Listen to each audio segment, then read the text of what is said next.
room chat before, so it's cool. Oh, hello there, folks. You've caught Heather Veley and Azrael doing a bit of green room chat. It's not something we've done before. We're still getting the hang of how inviting people across time and space and the Atlantic Sea and different continents works. So we have got on the show tonight your host Azrael, and we're going to be chatting to the next evolution of indie comic book creators and indie comics. But before we do that, we've got to add something to the stage, and hopefully we'll get the right one. We've got to do this. It's got to be one of them at least. Ooh.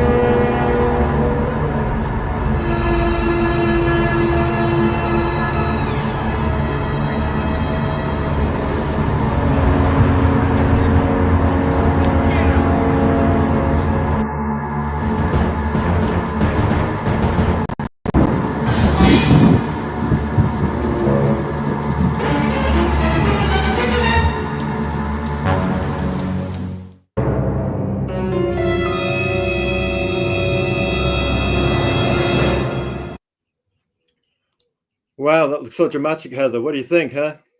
Pretty good, yeah, pretty good. Not bad. Right, we are doing the 5 pillars of storytelling. We put together a little presentation, as we always do, for our special guest on the show tonight is Heather Veley. Are we saying your name right, Heather? You are, yep, Heather Veley. The 5 Pillars of Storytelling Live. It's Azrael Chats with Heather Veley. We look at art, comics, movies, games, and toys. It's Sunday, the 20th of April. Actually, it's Easter Sunday, the 20th of April. It is. And it is. And I'm sure we should quote something from Aslan himself, but we've left that to our X pages. And we're going to be talking next evolution from our next evolution indie creator. It's 7 p.m. Greenwich Mean Time, the old Brit time. We're not sure what that is in America, Heather. Where you are? Well, specifically America East Coast, and it's 2 o'clock around here, or Midwest East Coast. Midwest East Coast, about 2 o'clock approximately. Mm-hmm. Right. If you like, folks, please like, comment, and subscribe, which just basically means a follow in X language. You don't have to pay anything to subscribe. You get that idea of payment when you say the word subscribe, but it's just another word for follow, and it's free to do on YouTube after you log in. Right then, host introduction. Hello there. Welcome to the 5 Pillars of Storytelling Live. Remember to look into that green light to maintain eye contact with our audience from the future when you're watching this in the present. You know what I'm saying? Yeah. Where we talk about art, comics, movies, games, and toys. So yes, I'm your host Azrael. My secret identity is Carl Prometheus. Come on. All those aspiring superheroes have secret identities, folks. Storyteller, artist, and promoter of indie creators, indie comics, and doing our bit to help grow the indie comic community. Our style is universal. We can be watched by creative families, creative adults, adolescents, and the creative younglings, children. Our motto is to listen, learn, and share. We've got an inspiring quote for you. It's comics are an international language. They can cross boundaries and generations. Comics are a bridge between all cultures. A famous legendary Tezuka said that one. He also said, we are now living in the age of comics as air. Very appropriate for indie creators, indie comics, and indie community as we look to take advantage of all the Star Trek technology out there with 5 billion people on the internet. Right then, we have done a guest introduction for Heather Veley, a bit of prose. We do this to all our special guests, and we're most honored to have Heather giving up. Oh, wow, you really did research on me. We've got a joke actually backed up for that. Wait till you see the shrine. But no, we're just teasing on that one. We've got to make the audience feel like they're one of us, one of us crazy Celtic people, if you may. Right then, yeah, so we do a bit of prose, and we do this, it has to be earned. It's a meritocracy here, folks. We can't invent stuff. So when we, our motto when we took to social media, our guiding star is, he says, looking slightly above the green light, is to have grace and gentleness and generosity in how we treat others, how we wish to be treating ourselves. So yes, it's meritocracy, and Heather's certainly earning her place at the wild frontier of indie comics. Let's go for it. Heather Veley at Heather Veley on X, writer, blogger, and comics lover, a poet, and I think her father's attorney that was once mentioned. Oh yeah, he's a property lawyer. He deals mostly with helping out deeds and helping people with their last wills. And my cat is currently trying to get into the limelight. Well, yes, we all want to be in the limelight. If your cat transforms into Aslan, then we will be impressed. Oh man, I don't know if I have enough food for an Aslan. Indeed. Yes, we'll talk about Heather and her father attorney perhaps in DM on X. We've got a little suggestion which we don't want to share publicly with our audience just yet.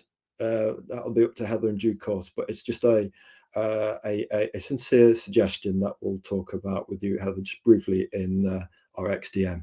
But it's for your good self, and with your dad being an attorney, we think actually it might be a prudent move.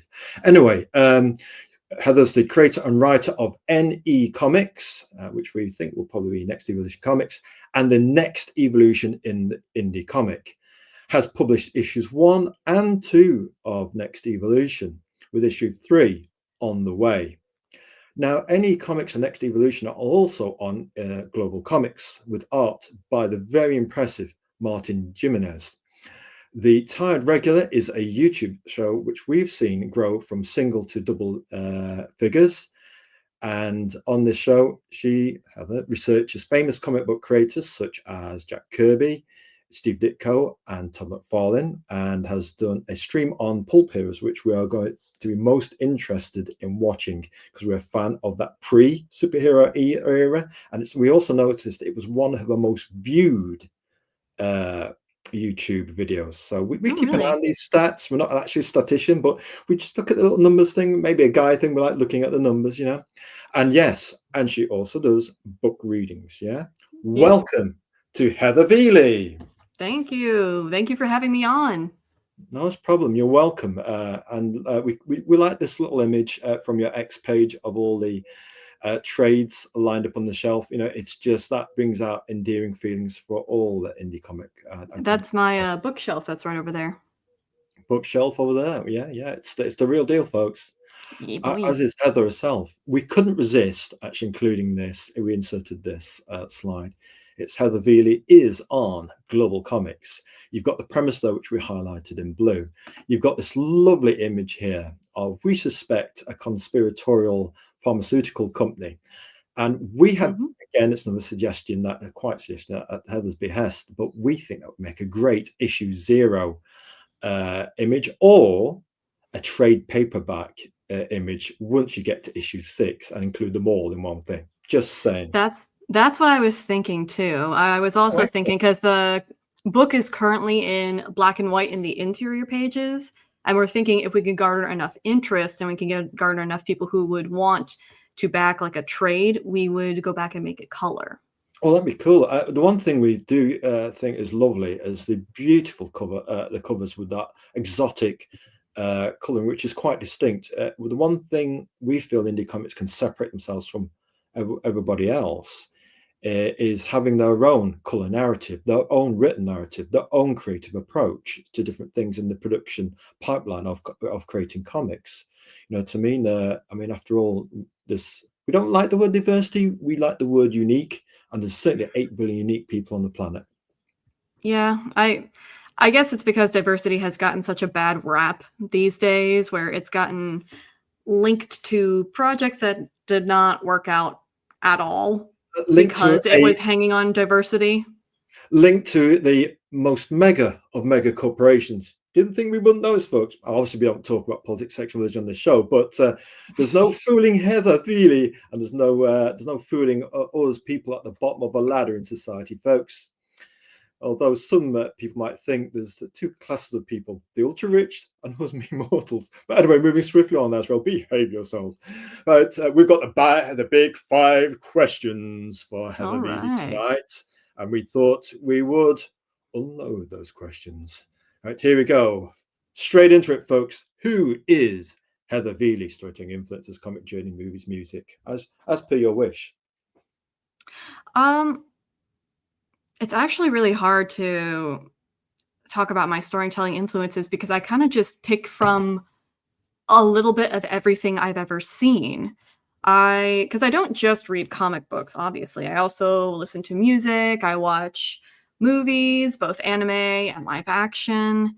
Um, so yeah, it's so hard for me to really pick out my influences there. I suppose when it comes to Next Evolution, I guess I listed on my Indiegogo that Transmetropolitan was one of the influences because that was the closest I could get to it, because it's about the main character who's a journalist and he's trying to take down corruption, except he's more trying to take down the president of the United States and not a very specific company. Yeah. But I also am influenced by real world events because I feel like the real world can sometimes be crazier than fiction. So that's makes a very interesting well to draw from. And I've mentioned before that when it comes to Next Evolution, I was influenced by the thalidomide tragedy that happened back in the 60s. Cool. Because I think it's a very poignant message to tell people that you really need to make sure to be careful what exactly you're taking and making sure you're not fully just believing in these corporations. And I believe that's a very big theme that it's not completely noticeable in 1 and 2 just yet, but it's going to be definitely noticeable in issue 3 when one of the characters flat out gives a villain speech. Yeah, well, look, trust is most fragile of butterflies, Heather Veley, and our audience. We all know that. And like those old Christmas decoration bubbles that used to be made of glass, not the new modern plastic ones. Mm-hmm. If you don't handle them delicately, or they fall off a tree, or your cat wrestles with your tree and brings one of those glass bubbles off, they can break so easily. And sometimes we feel human trust is like that. And quite often in the past, we've taken all these big organizations and corporations at their word. Trust. Yeah. Most people at our echelon in society are very trusting. And that's the good in people. That's not a bad thing.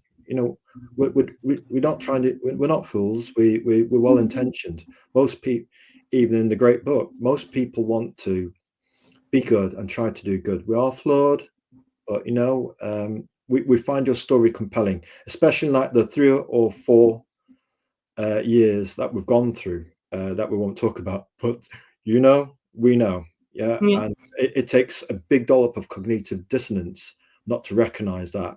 So we think your book is coming into the perfect nexus of a time where people look at it and think, this has got a message. Well, I certainly hope so. I mean, obviously, I want my comic book to just be a good comic book. I don't want it just to be a message thing. No. But if somebody could get a positive message out of it, then great. That's honestly great. Heather, when you said music, we've done this segue, well, a slight side question to number 1, not part of the big 5, but Lady Death's creator, we cut a bit of his advice on YouTube, and he said, we tend to think of our business plan, what we're doing with this comic, as a rock band, and he visualizes that in his head. And we thought, well, that's the guest, this one. And so honored a guest, Heather. If your business plan or the music you're playing while you're creating your comics, if anything could sum up what you're doing, is there any band or any music that kind of sums up, this would be us as music?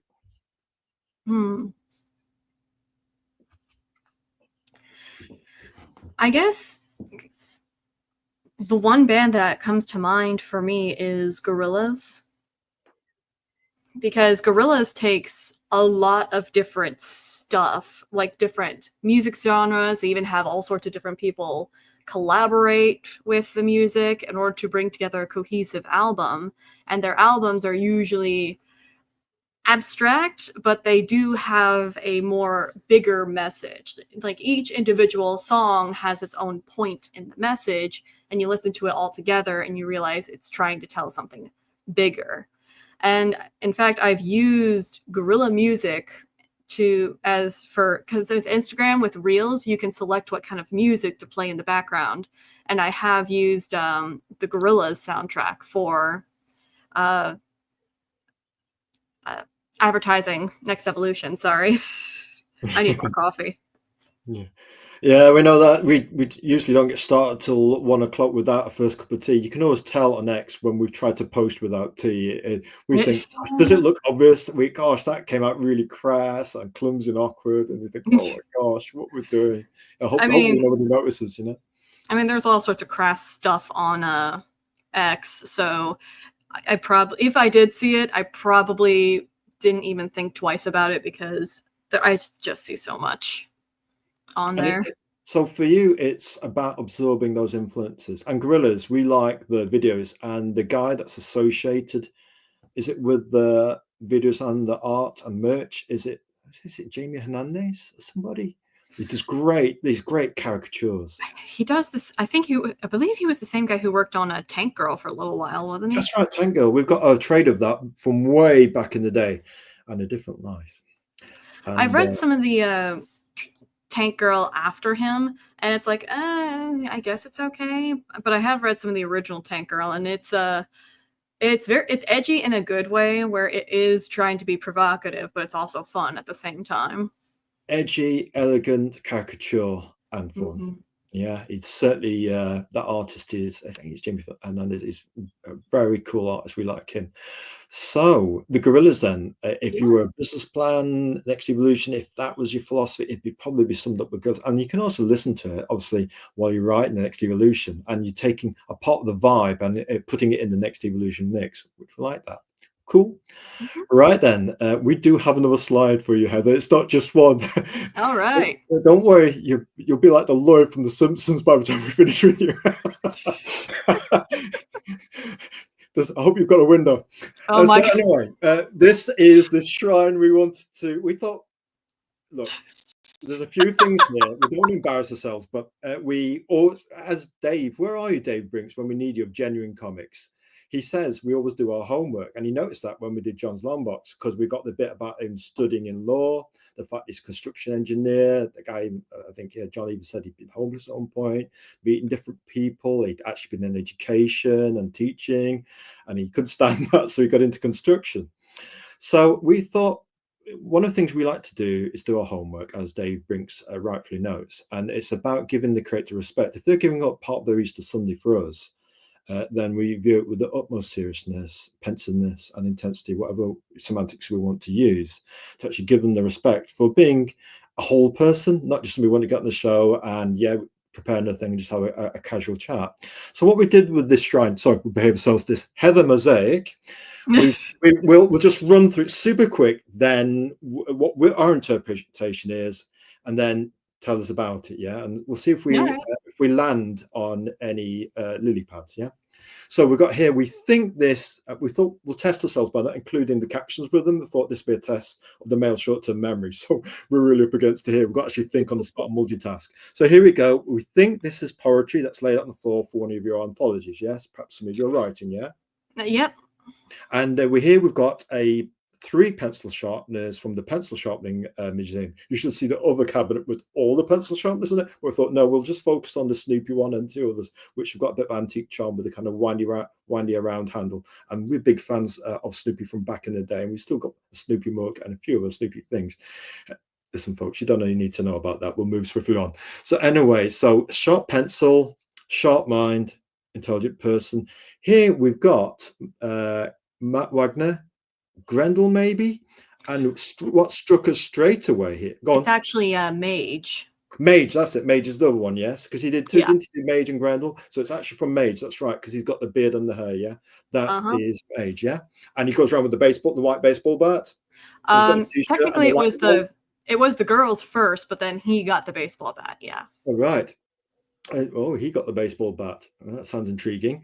So what we've got here is very interesting, because there's something about the vibe and the art style of this and the colors, which vaguely seems to have an echo from Next Evolution. When you talk about influence and how they are very, very, very subtly 1, 2, 3, 10 steps subconscious mind removed.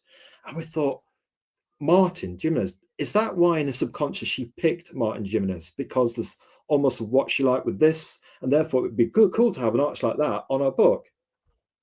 Well, actually, when it came to the cover for number 1, he gave me a few different color variants, and I picked that one because I thought, oh, that looks like a really pretty sunset. And I hadn't read Mage until later last year, and it wasn't until I opened it that I'm like, oh my gosh, this is like exactly the type of style I adore. And I was like, I don't even know where this coloring comes from. I'm just drawn to it. Just drawn So to it. I Yeah. can't say that Matt Wagner was my influence, but I can see where someone would look at it and then look at the cover of Next Evolution and be like, oh my gosh, that's where it came from. It's like, technically no, but I do like them both, and I can see where you can get confused there. Yeah. Well, that's it. I mean, obviously, it's a sense of sometimes subconsciously I mean, for example, us, Jack Kirby. If we ever did a comic, you think some of that's not going to get through to it, whether we realize it or not. You know what I mean? Because we have got such a love for the legend and the man Well, as he was. it's like I said, you have so many influences that influence you that sometimes you don't even know what it is until you see it.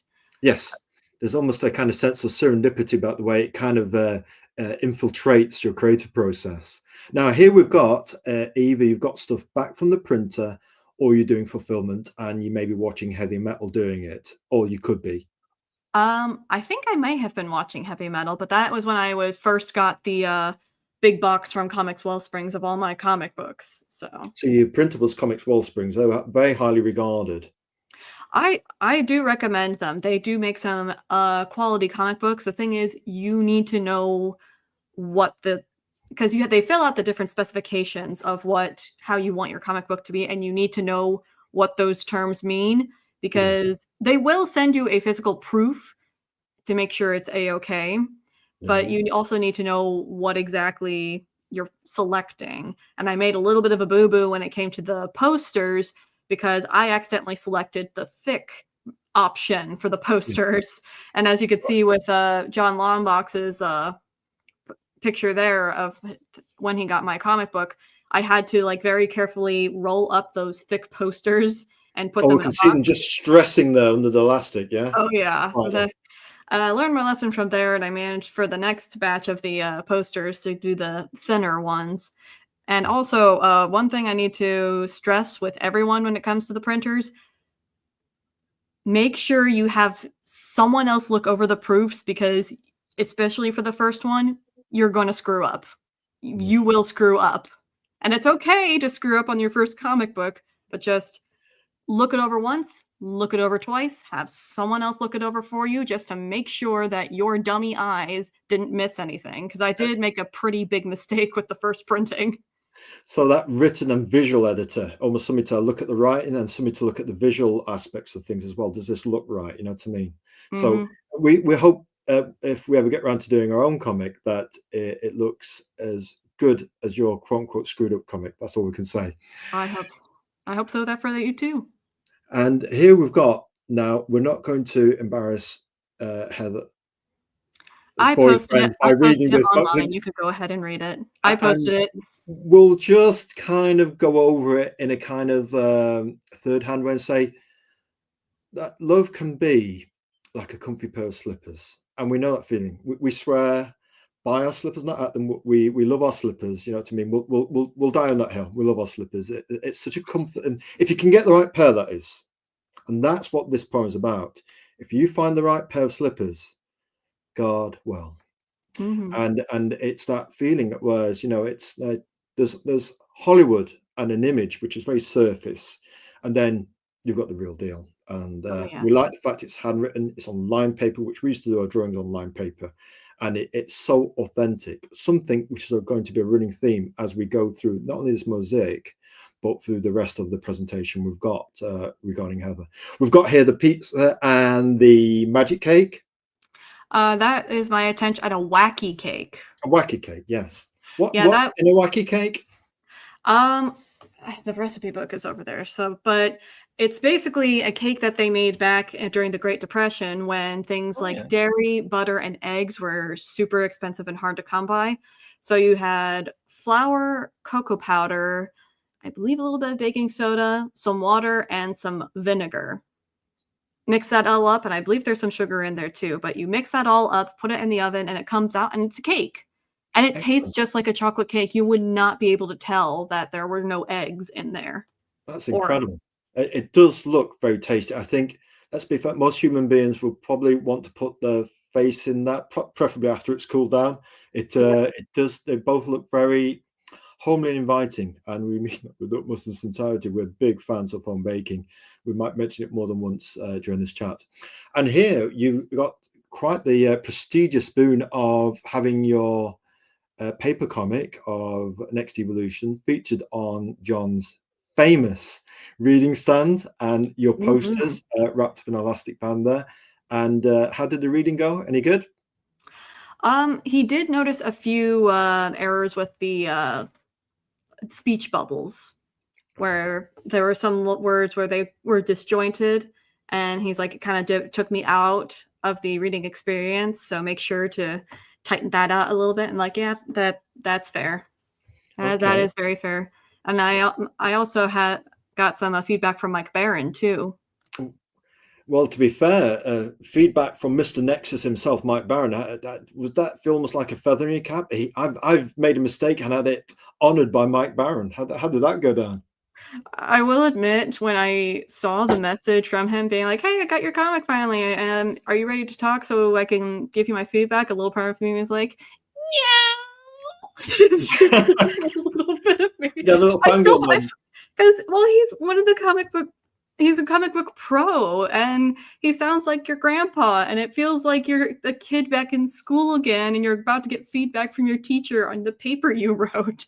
So it's like, yes, I want your feedback, but also no. Yeah, it's a duality moment, isn't it? And we remember Mike Barron when he attended the United Kingdom Comic Art Convention, and he was working on the Flash at the time, doing some Wally West, and he looked Ooh. a young chap then. So we remember him as he was then, and that, and he's got his cool shades on, and all that business. And yeah, his writing's highly regarded. We remember going to the Sheffield Space Centre. That's north of Robin Hood territory in Nottingham. Sheffield's like kind of Yorkshire, yeah. Oh. And we used to go there, and we used to look at Nexus all the time, but we wouldn't buy it. And now we wish we had. We were too busy being Marvel DC and wouldn't try indie comics. We were just, we were part of the Borg back then. I mean, it took some effort to escape from that entropy, corporate entropy. Right It's then, always come. hindsight is 2020. You get you see a comic book, it looks cool, but you're thinking, nah, I'll just stick to what I know. And then of course 10 years down the line, it's a super famous comic book, and all of a sudden all the original issues are like $500 a piece, and it's like, ah, dang it. Yeah, we can't pretend you reminding us of that fact hasn't just hurt a little bit, Heather. So we move swiftly on to this lovely landscape, which looks like the cover to issue 3. You've got these lovely violets and purples. I will admit that a lot of the color schemings that I okay from Martin, it's because they look like pretty sunsets. I'm very much a girl in that aspect, where I like pretty sunsets, I like pretty flowers. That's why my icon is a flower. But yeah, I don't know why, but I just really adore sunsets and sunrises.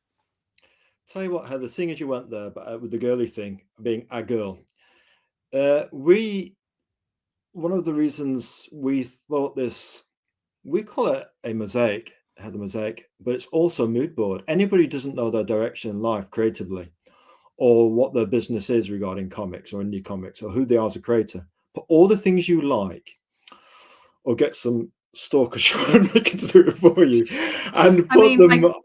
I can't exactly be too mad because I'm the one that posted it on the internet in the first place for people to look at. So it's like, it's there for people to look at anyway. Yeah, So it's like, I can't be mad if people make a yeah. mosaic out of it.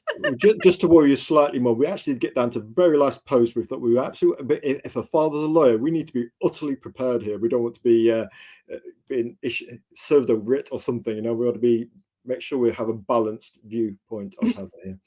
So anyway, yeah, I mean, a mood board of your life, of the things you like, and all of a sudden, if you're not sure, this exercise, put together a mood board, we've done it for our own R&D, for our own comic and our own business plan. And you think, oh, this is what it is. The message comes to you. It almost becomes a holistic whole message, right? We're doing it something like that. And you can then do your development work off that. It's going to be written something like this. It's going to be kind of like that movie that I like. It's going to have a bit of that comic I like. It's not going to be exact copy. We're not going to photocopy so pass it off as our own work. But there are going to be trace elements that will fuse into this tapestry, this gestalt of creativity that you put out there. It's a very good exercise. It's just a scrapbook, folks. Anybody remember scrapbooks from back in the day? If you still work on paper, anybody out there, we know Heather does. We're going to be talking about that just in a moment. So here we've got comics on the floor, and we think that's lovely. It reminds us of what we used to do with our Avenger weekly comics. Yes, folks, superhero comics in black and white, A4 letter size with big art. Yeah. And we used to have them scattered all over the floor. Is that a thing, Heather, that you do with your comics? I prefer keeping them away because, again, I've got two furry little felines that love to get into everything. And, you know, they're cats. They'll mess things up. So I like to keep my books away. But whenever I want to show them off or take a picture of them, I'll do that so that people can see exactly what I'm getting. Any comic fan knows that image. Yeah. And then we like this with the wine bottle again. We're trying to remember what you put in your post. It's something like, not an expert on wine, but I picked this one because of the image, which looks almost like a comic book panel. It does. And also sharks are cool. And sharks are cool. Yeah, we've got a family member that's into sharks. In fact, if you ever get a chance to trace this one down, it's called Hook Jaw. And it was obviously a spin on Jaws, which was popular at the time. And it was published by IPC magazines in Britain, who also published Judge Dredd in 2000 AD. We like this one again. Again, it's kind of feminine energy, which we want to talk about just a little bit.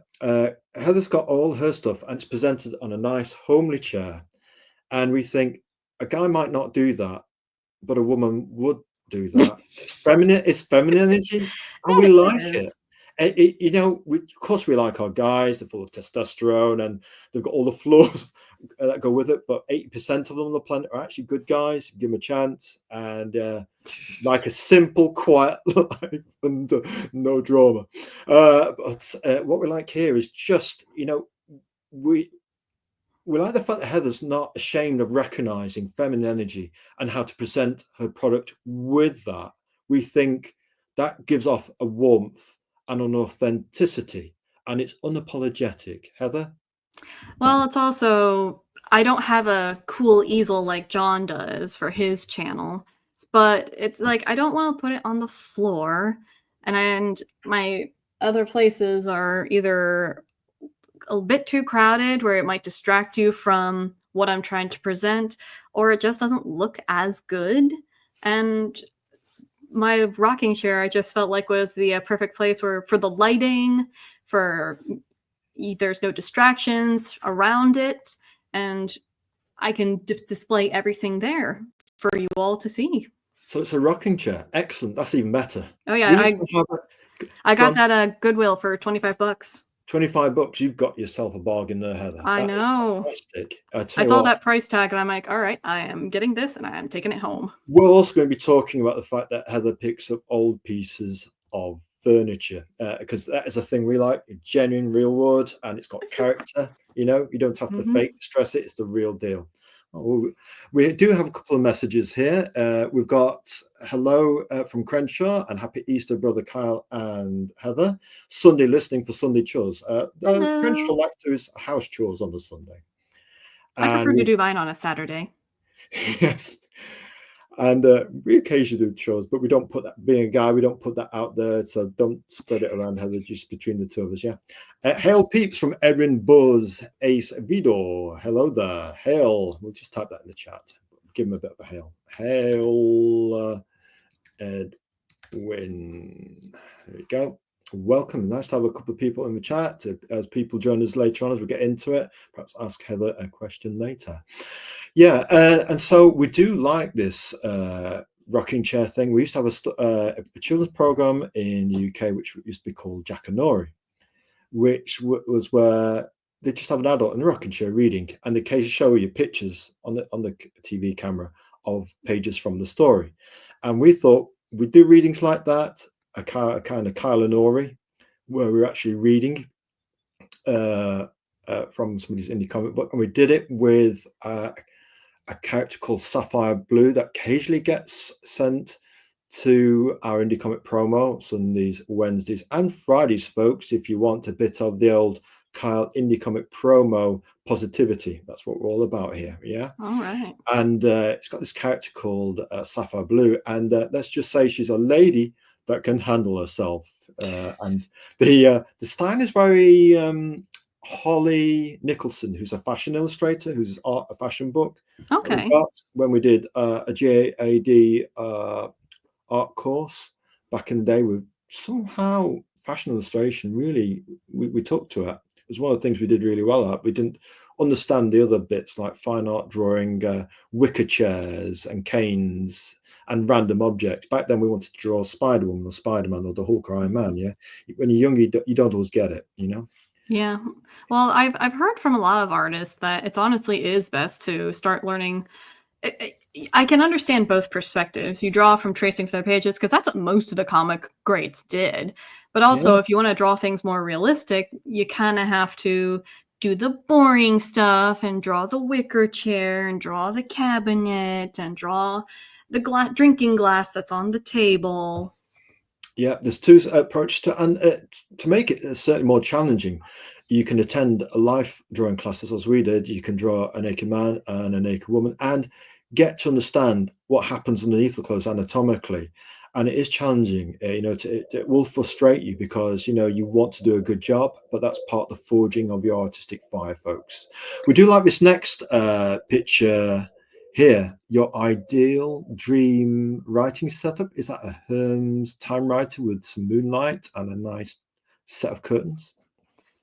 Just being able to write while looking out. I don't know what it is about Windows, just being able to look out over something while I'm typing. I feel like it would make me feel like a grand writing master, Well, like that grand writing master and freedom of expression to follow the great nexus of your ideas on that frontier. You could go anywhere. Yeah, we like that. It's less claustrophobic. You've got no distractions. You've just got freedom and open space. So we can see how that would galvanize you. And we wanted to get this part a lot quicker. Home baking. Now, there isn't a guy on the planet that ain't looking at that picture all while Heather and ourselves were talking. Tell us about the baking, Heather. So, chocolate chip cookies. I mean, what can I say? I occasionally make chocolate chip cookies for either the holidays, or I'll make it for if it's someone's birthday. And back at my previous job, when we were allowed to bring in baked goods, I would sometimes just bake for the heck of it. And I don't know what it was, but with chocolate chip cookies, it's one of the easiest dessert baking recipes. And it only takes within an hour to get it done beginning to end. So you get a delicious thing in less than an hour, and you get all a big bunch of them too. And it's just something I like to do for the people I care about in my life. I'll tell you what, Azrael, what baking cookies got to do with indie comics and indie creators? And we say, looking into the little green light, everything. It tells you all you need to know about investing in Heather, her comic, and the mosaic of this author. In indie comics, we have a trinity of 3 stars, Heather. One of them is the author, the creator, the passion, and the other part is the courage to actually make your indie comic, your product, whatever that is, whether it be a poetry novel or an indie comic. And then the conviction of the cause you fight for. Are you trying to make the best indie comic? Are you trying to get a message out about corrupt corporations? Do you just want to be part of a creative community and think, what I like comics, we like this, we like the whole scene.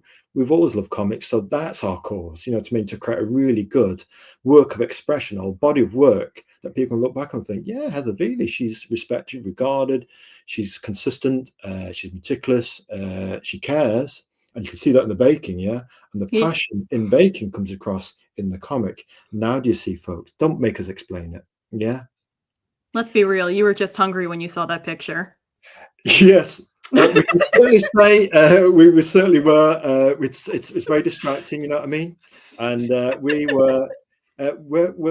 we have had porridge actually before we came on the show. We did eventually get to get some breakfast while we were chasing our tail, but we're not quite at the eating our left. It looks like our right-handed, but we're not quite at the stage where we're going to eat our left-handed. Our right hand is the one we're not going to eat. That's the drawing hand. We guard that very carefully. Now, moving swiftly on, as we're trying it's got a gravitational pull, the cookie photograph. The boat, we're going to call it a barge, an ocean liner of sushi. Mm-hmm. This says to us, you're well loved by your family. And I think Heather celebrated her 21st birthday. And congratulations to you. That was actually my 30th birthday. I'm 30 years old. And we didn't want to go there because we were raised by ladies, and certainly with our age, we stopped counting at 29, and we thought it was a good place to stop. And being raised by women, lots of them, probably explains everything. We can hear people muttering in the chat. Yeah, that Azrael, raised by girls, he was. And I don't care too much about age as much. I guess that might change once I get into like the 50s, but I don't care too much about age too much. It's just a number, and what's important is that we all have that inner child. That's growing up. That's for adults, man. And they have that fun, that inner child, that inner voice, and to be loved by the people that are surrounding you. And it tells. We think this gets into the comics somehow. You know what I mean? There's something about what we've seen of the pages so far in Next Evolution that suggests there's a sense of community and family and wanting to do the right thing, and that can come from our upbringing. Was the sushi good, Heather? Oh yes, very good. It's a place I go to pretty much every year for my birthday, and it's a family favorite. They're always known for their good sushi, so it's like I've never had a bad experience with them. By the way, was the wine white or red? It looks white. Are we correct in that, or is it sharply red? It was a white wine. That was actually the night where my boyfriend insisted that he wanted to do the cooking that night, and he was doing a carbonara. And so I was looking up what wines go well with a carbonara, and apparently a nice white wine goes with carbonara. Very good. So we are learning about wine, and we are learning how to do indie comics, and the humility of being a student, and to be humble as we create. There is this sense in the indie comic community that we have to be this lofty, high standard where ex-pros say, you can't be one of us until you... That's not how it works, folks. You go and have a look at Heather Veley's comic. There is sharp writing there. Go and look at the artwork.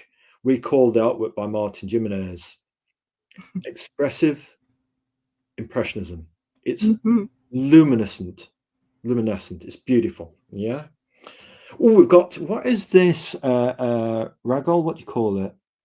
With this beautiful dish down here. Ramen. That's ramen. Ramen, that's it. Yeah, I believe that's the duck fat ramen. It's one of the spicier ramens that restaurant has. And my boyfriend and I were just like, what do you want to eat? And we're just like, ramen. So we just went to one of our favorite ramen joints, and yeah, got that. It very good. Very beautiful. It just looks like something you just again want to just dive into head when it's cooled down a bit, head first.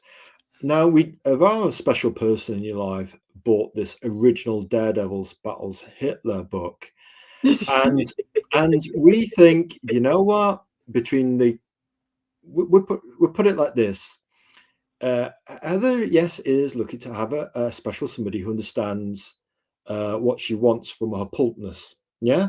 Yes. and likewise, we can say, looking at that baking, he's going nowhere. Honestly, leave it, pause it there. I mean, there's a mutuality of affection and cause, and it links back to the poem. Heather? Well, I don't know if it's going nowhere. He knows I like comic books, and we both have kind of like a very dark sense of humor. And he saw that at the gaming store he was at, and he just got a good laugh out of it, and he thought that I would get a good laugh out of it too. Cool. It's very interesting. Go on. And it's like, yeah, that's what comic books used to be that back then. They were political propaganda, essentially. And it really illustrates that narrow time period where we knew Hitler was a bad guy, but we didn't really know just how bad he was yet. And it's fascinating to look at from a historical standpoint. Of course, nowadays you could not get away with a goofy cover like this. Or if you could, it's going to be someone who's weirdly enough far less worse than Hitler. It would probably be like a CEO you don't like, or a voice actor you don't like being in the place of Hitler. But you just couldn't do it nowadays. But back then, it's just like, screw it, Hitler's a bad guy, and he's like the easiest bad guy to point to right now. So screw it, let's have our hero fight Hitler. Yeah, there was certainly a crowded scene of superheroes doing just that. Now, interesting here as a side issue, folks, Daredevil wasn't the Daredevil that Stan Lee and Jack Kirby created at Marvel, because Stan Lee actually got the name from the original Daredevil. It was the trademark in use, and basically acquired it. Yeah, and it's not the first time the art of acquisition was used at Marvel, where they went to the past and outside themselves. So, we get the association of Stan Lee, quote unquote, creating lots of things. We're not saying he's not a creative person. He's certainly a fine editor and a brilliant salesman. And yes, he was a decent enough writer, and we thought he was God when we were young. But we're just pointing out that little detail. If you think that he came up with Daredevil as how it is now at Marvel, that's not quite. When you look back through the history of comics, as Heather Veley is quite meticulous on, and a good researcher from the podcast we've seen so far, you sense that comics and the creation of it is rather more complicated history than it first appears. Yeah, and there unfortunately were a lot of bits of comic book history where we didn't know about it until it came out. For example, for the longest time, Stan Lee kept going out, oh, I did all of Spider-Man. I created all of Spider-Man. I was there for Spider-Man, blah, blah, blah, blah, blah. And absolutely refused to acknowledge that Ditko had anything to do with the co-creation of Spider-Man. And we had no idea what Ditko's true feelings were until he started talking about it in his like indie essays. And fans were reading it and they're like, well, wait a minute, why aren't you crediting Ditko for the co-creation of Spider-Man? Because even with the Marvel method of writing, it pretty much admits that, yes, the artists co-write the issues. Like, Stan Lee just gives them a paragraph of what happens in the comic. They have to do all the panel layout. They have to do all of the positionings. They have to do all the visual storytelling. And then Stan Lee comes back and writes all the dialogue. So he just flat out admitted that, yeah, my artist co-wrote this, but still didn't want to give them any credit for the creation. I think that's kind of scummy.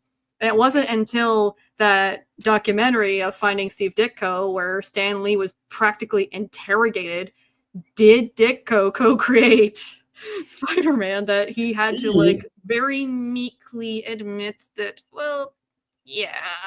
Yeah, there's that. You almost squirming with Stan, think, Stan, don't hurt him too much. But at the same time, the honest part of us that knows that Steve Ditko needs that moment of, what's what word we're looking for? Honesty?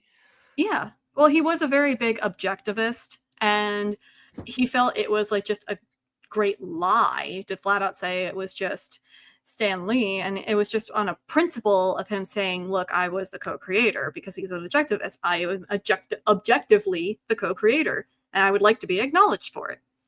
Absolutely. An Ayn Rand fan he was.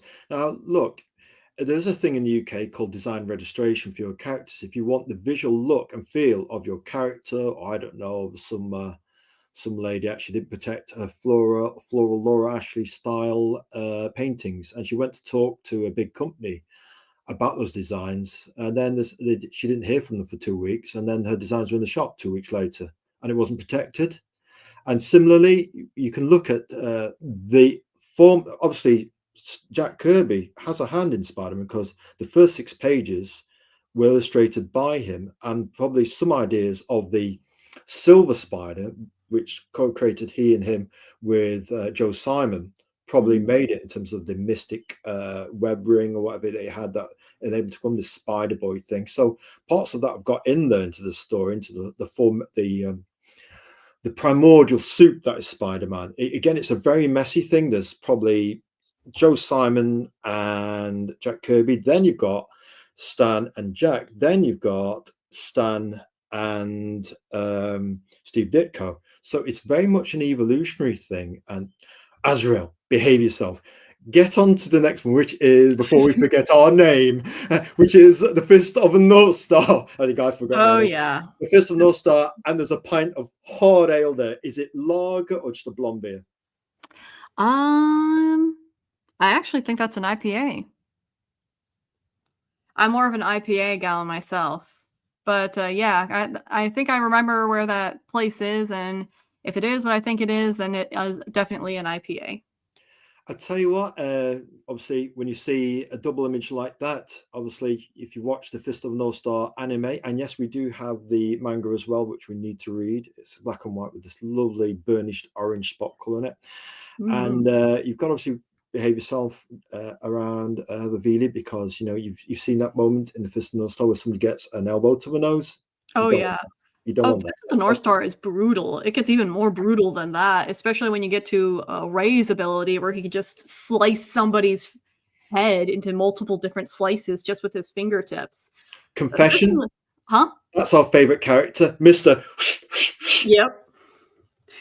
And it's so funny. It's so funny when you look, because for the longest time, American comic books have been tied up with the CCA, and we couldn't even have vampires in our own comic books for a very, very long time.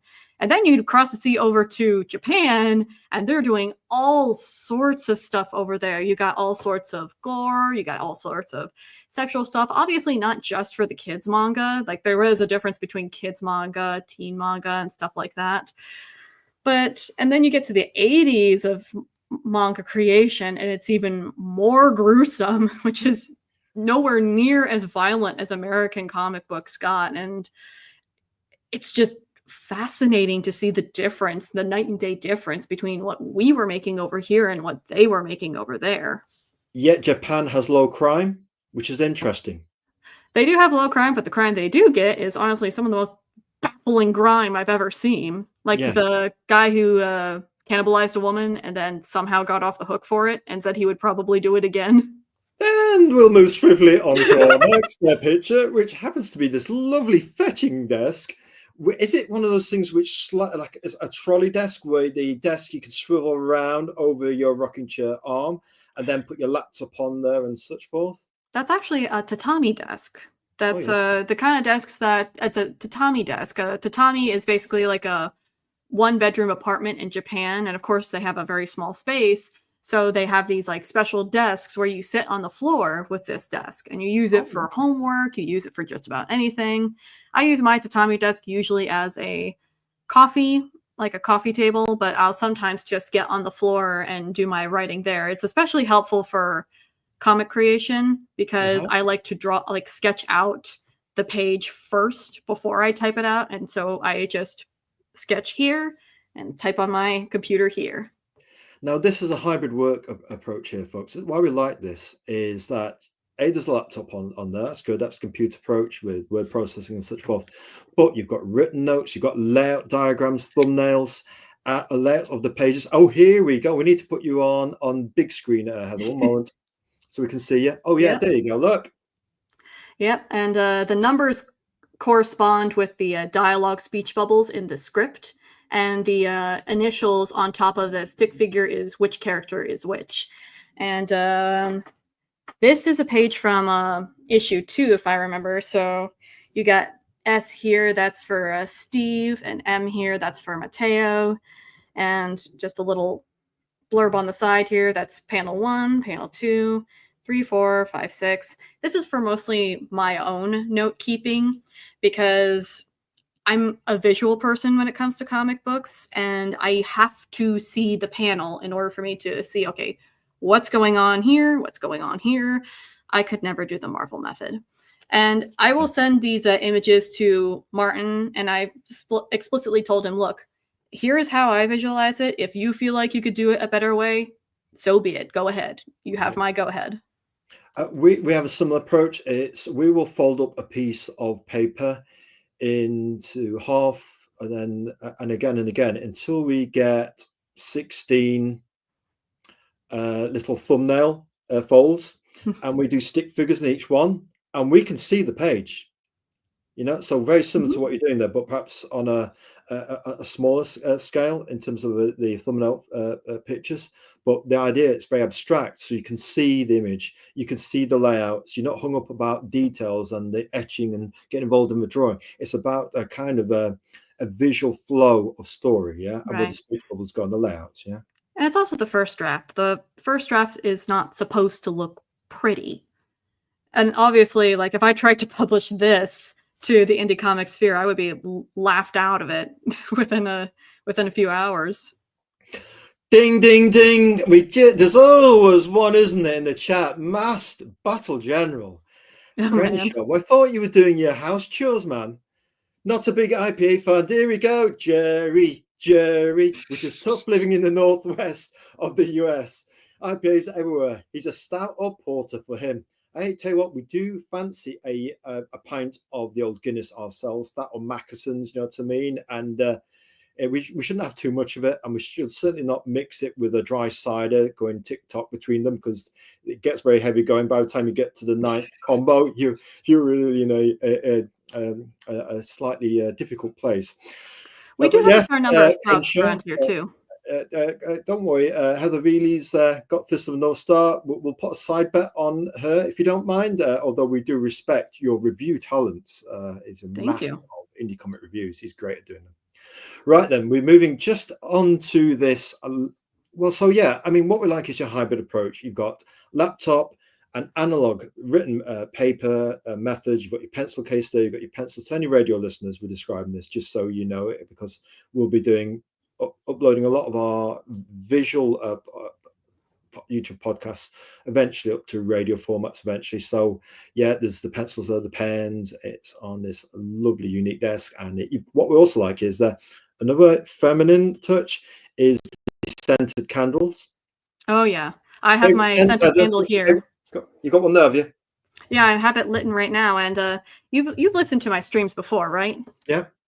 So have you heard whenever I stop for a minute and say, hey, hold on, I'm gonna set something on fire? I'm talking about one of these things. All right, I see. What's this? It's an incense. Yep. What flavor? Nag Champa, I believe it's called. Okay. There we go. Tell you what. I see. So here we've got is a mosaic of Heather Pop. It's not really a shrine, folks. It's a mood board that actually gives you a sense of who you are. In this case, it's Heather Veley. Try the exercise for yourself. Try it practically. Cut up some magazines of all the things you like and put them on in a scrapbook, or try a digital version like this. Looking at all of it, it's like it really does. This really does sum up my personality quite well. Look, when I'm looking at all of it. Does it make sense then, in the terms of the mix of your personality and those little pieces that might be in your book potentially? Potentially, yeah. Mm-hmm. Potentially. Right, we've got to move on, folks. So we just had to spend a bit of time on that. It's a tapestry of some type, and we like it. We thought we'd try something different. Every guest is unique, so we tried to put together a presentation which shows off a little bit of who they are, and we like to keep the format fresh and mix up different ideas for each show. Right, and moving on. So again, Heather, what does she create? What's your elevator pitch? If somebody comes to your convention table and wants to know about the next evolution, what do you tell them? Go. I guess the quickest way to go about it is with Next Evolution. It's about a woman who was wronged by a corrupt drug company, so she decides to take them down before they ruin another generation.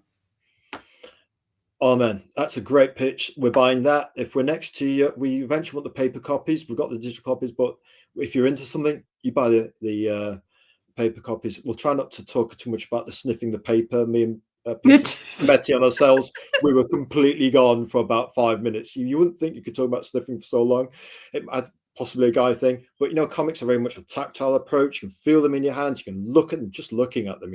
Just looking at the cookies. You don't stop looking if you're a guy. It's a guy thing. And obviously, you can smell it. You smell the print. You can smell the paper. And if you're in an old bookshop and you smell the books, oh man, it's intoxicating. It's like home on the donut thing, Yep. And you got this old wooden piece of furniture that nobody else wanted, but you saw beauty in it, Heather. Yeah, it was literally right next to the dumpster, right next by my apartment. And I just thought to myself, really? Someone's getting rid of this? Yeah, it's a pretty cool piece. So I just took it back up to my place, cleaned it off a little bit, and that's where it now holds just some random stuff that I need. It has my bookmarks in there since it's right next to my reading chair. And it's also very good at presentation here. You've got your poetry books behind. You've got a nice bit of lighting.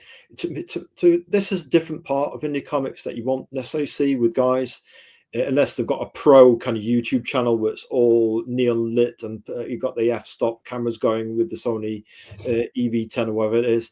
But here, what we've got here is some feminine energy. We call it creative feng shui, and it looks perfect. Thank you. No problem.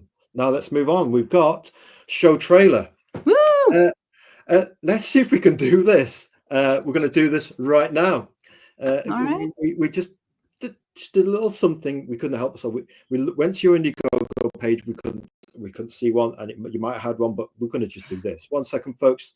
We have to take off the presentation for the time being, and we need to add this to the stage. Do it.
There we go, folks. Rather than just talk through that, and we will talk about it a little bit, but what we wanted to do there was actually show you, put the presentation back on the stage. We wanted to show you, actually moving the trailer up in the Creative Talk stack.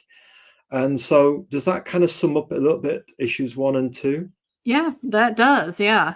It's a very straight to the point there. Mm-hmm. Yeah, we just want to put something together simple but straightforward. Would you like us to include it on our YouTube channel? Just if everybody comes across, you get a handful of reviews, let's say you get 10 reviews, and one of them converts to a sale, it just gets the word out. We can put it up on our YouTube channel if you wish. It's entirely up to you. I suppose the only tweak would be to get rid of the Indiegogo page since it's not live anymore. Yes. You guys will have a much better chance at getting in contact with me from either my YouTube channel or my X account. We'll do a little tweak to it, and we shall run it past you for final approval. Yeah. All right. And again, we'll try and give you just a little bit of publicity and a rising tide. I much appreciate it. No problem, Heather. You're very welcome.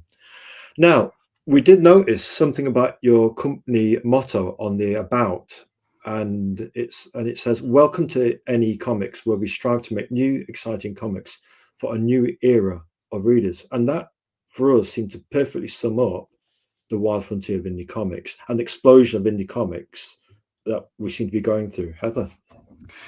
Yeah, I mean, let's be real. I think a lot of comic book readers, even the younger comic book readers, are a little tired of the BS of the big two. I mean, as much as we love them, as much as we loved the stories that they gave us, the artists they have uplifted, over the past 10 years, they've been making some pretty stupid decisions, and they've made it clear that they care more about brownie points than they care about actually making stuff that the fans would want. And so people are moving away from the big two and they're looking for something new and exciting. And I want to be able to be one of the indie creators to give them a new kind of comic book that they would want to read. And that's what any creator would want. They would want someone to be like, oh my gosh, this looks really cool. I have to get this and I have to find out what happens next. That is my goal. I want to give people something new to look forward to after just the meh that they've been having to deal with for the past 10 years.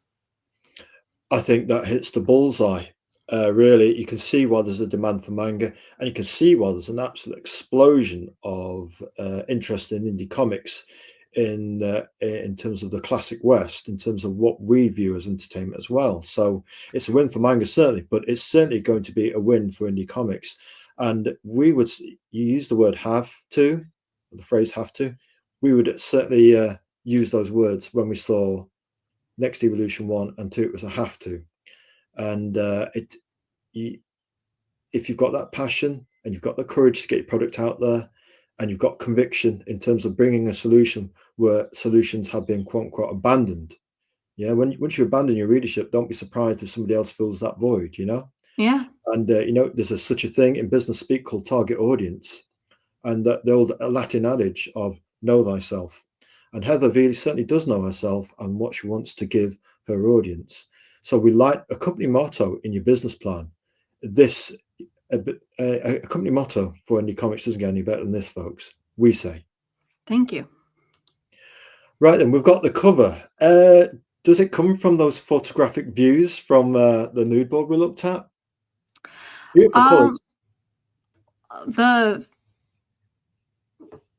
Well, this is a bit of a hiccup that I made when I first started communicating with Martin. We came up with the cover first before we did any of the character designs and all that. And it wasn't until we got to the actual character designs I looked back on it, it's like, probably should have done the character designs first. But I absolutely loved what he did with it. Because the one thing I wanted Skylar to be up on a rooftop looking down on the city. And I told him, make it look cool. That's all I ask of you. Just make it look cool. And he certainly did. Are you listening, Batman? Are you watching? Skylar's calling you out. She's going to give you one hell of a beating. That's with a Norwegian accent, folks. And she doesn't even need a cool cape. She doesn't even need a cool cape. She's got seething colours, which kind of hint at her inner turmoil. And we have to say, we love the simple, elegant, not in a backhanded way, but a very elegant trade dress, which is matter of fact and really lets the art sing. Yeah. And you've got Bailey Jimenez in a kind of Helvetica understated font underneath, something like that. And we love it. It is. Yeah. Now, premise. Tell you what, we'll do a movie voice. We've got to do a bit of that. In Thane City, industry is growing with companies reaching new heights. However, individuals known as ragers have been growing in numbers, and their unpredictable nature has been causing chaos. But one rager has discovered a devastating conspiracy, and she won't rest until those involved face justice.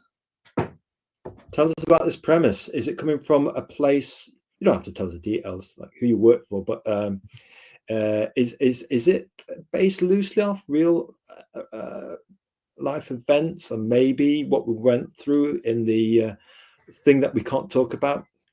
Not exactly that, and I think we are allowed to talk about it now because at this point it's like, why not? But I guess it's again my main inspiration was the thalidomide incident from long ago because it has more to do with messing with someone's like biology and their hormones. But I've also said too that I'm the one of the big themes is don't trust the corporations, especially when it comes to stuff that you are going to be putting into your own body. So you could read it as that way if you want to. I mean, we're still trying to finding new discoveries about that specific thing, that specific event.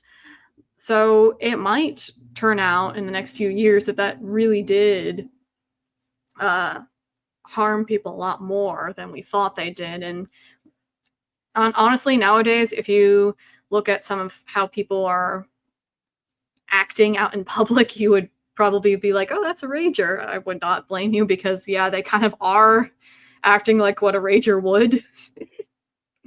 We love the term the rager, and it's so cool. You know, to me, it's right now with the 100th version of something like the X-Men or something like that, and the 100th version of Batman, absolute this. What's the next Batman going to be?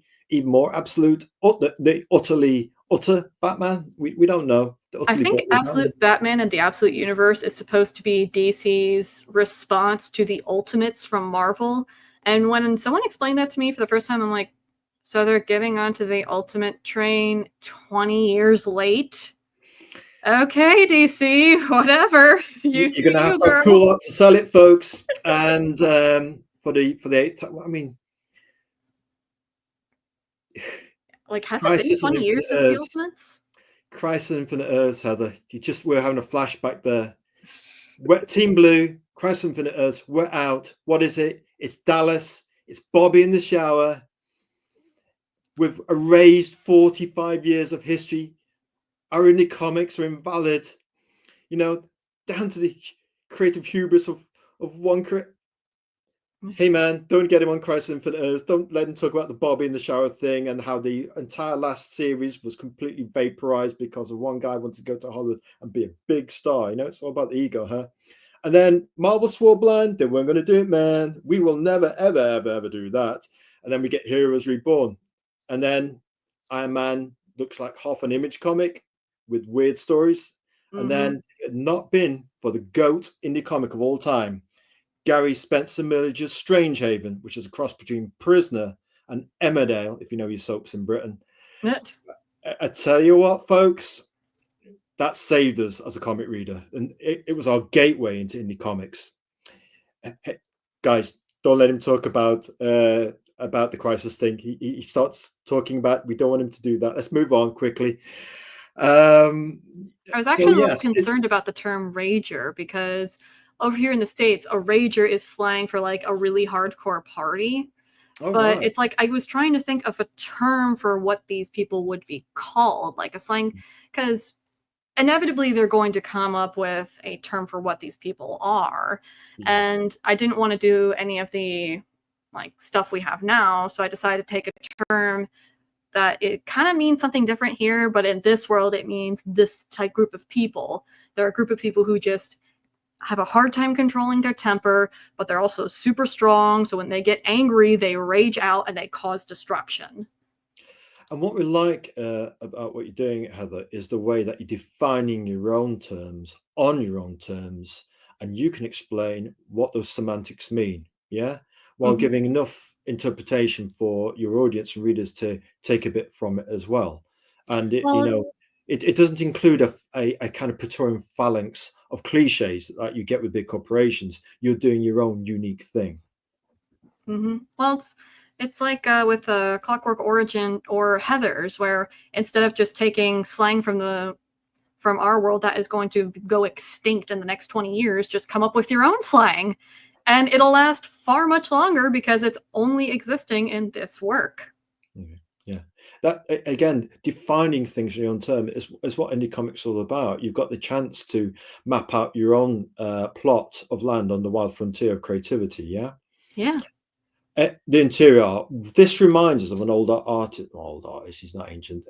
Mike Collins, who used to do role-playing art for superhero role-play campaign books, and he also was a Doctor Who artist actually for a while. I think he worked on the Tom Baker Doctor, the Fourth Doctor, as we call him. And tell us about your artist, Martin Jimenez. Love this interior art. It's kind of expressive impressionism. Beautiful.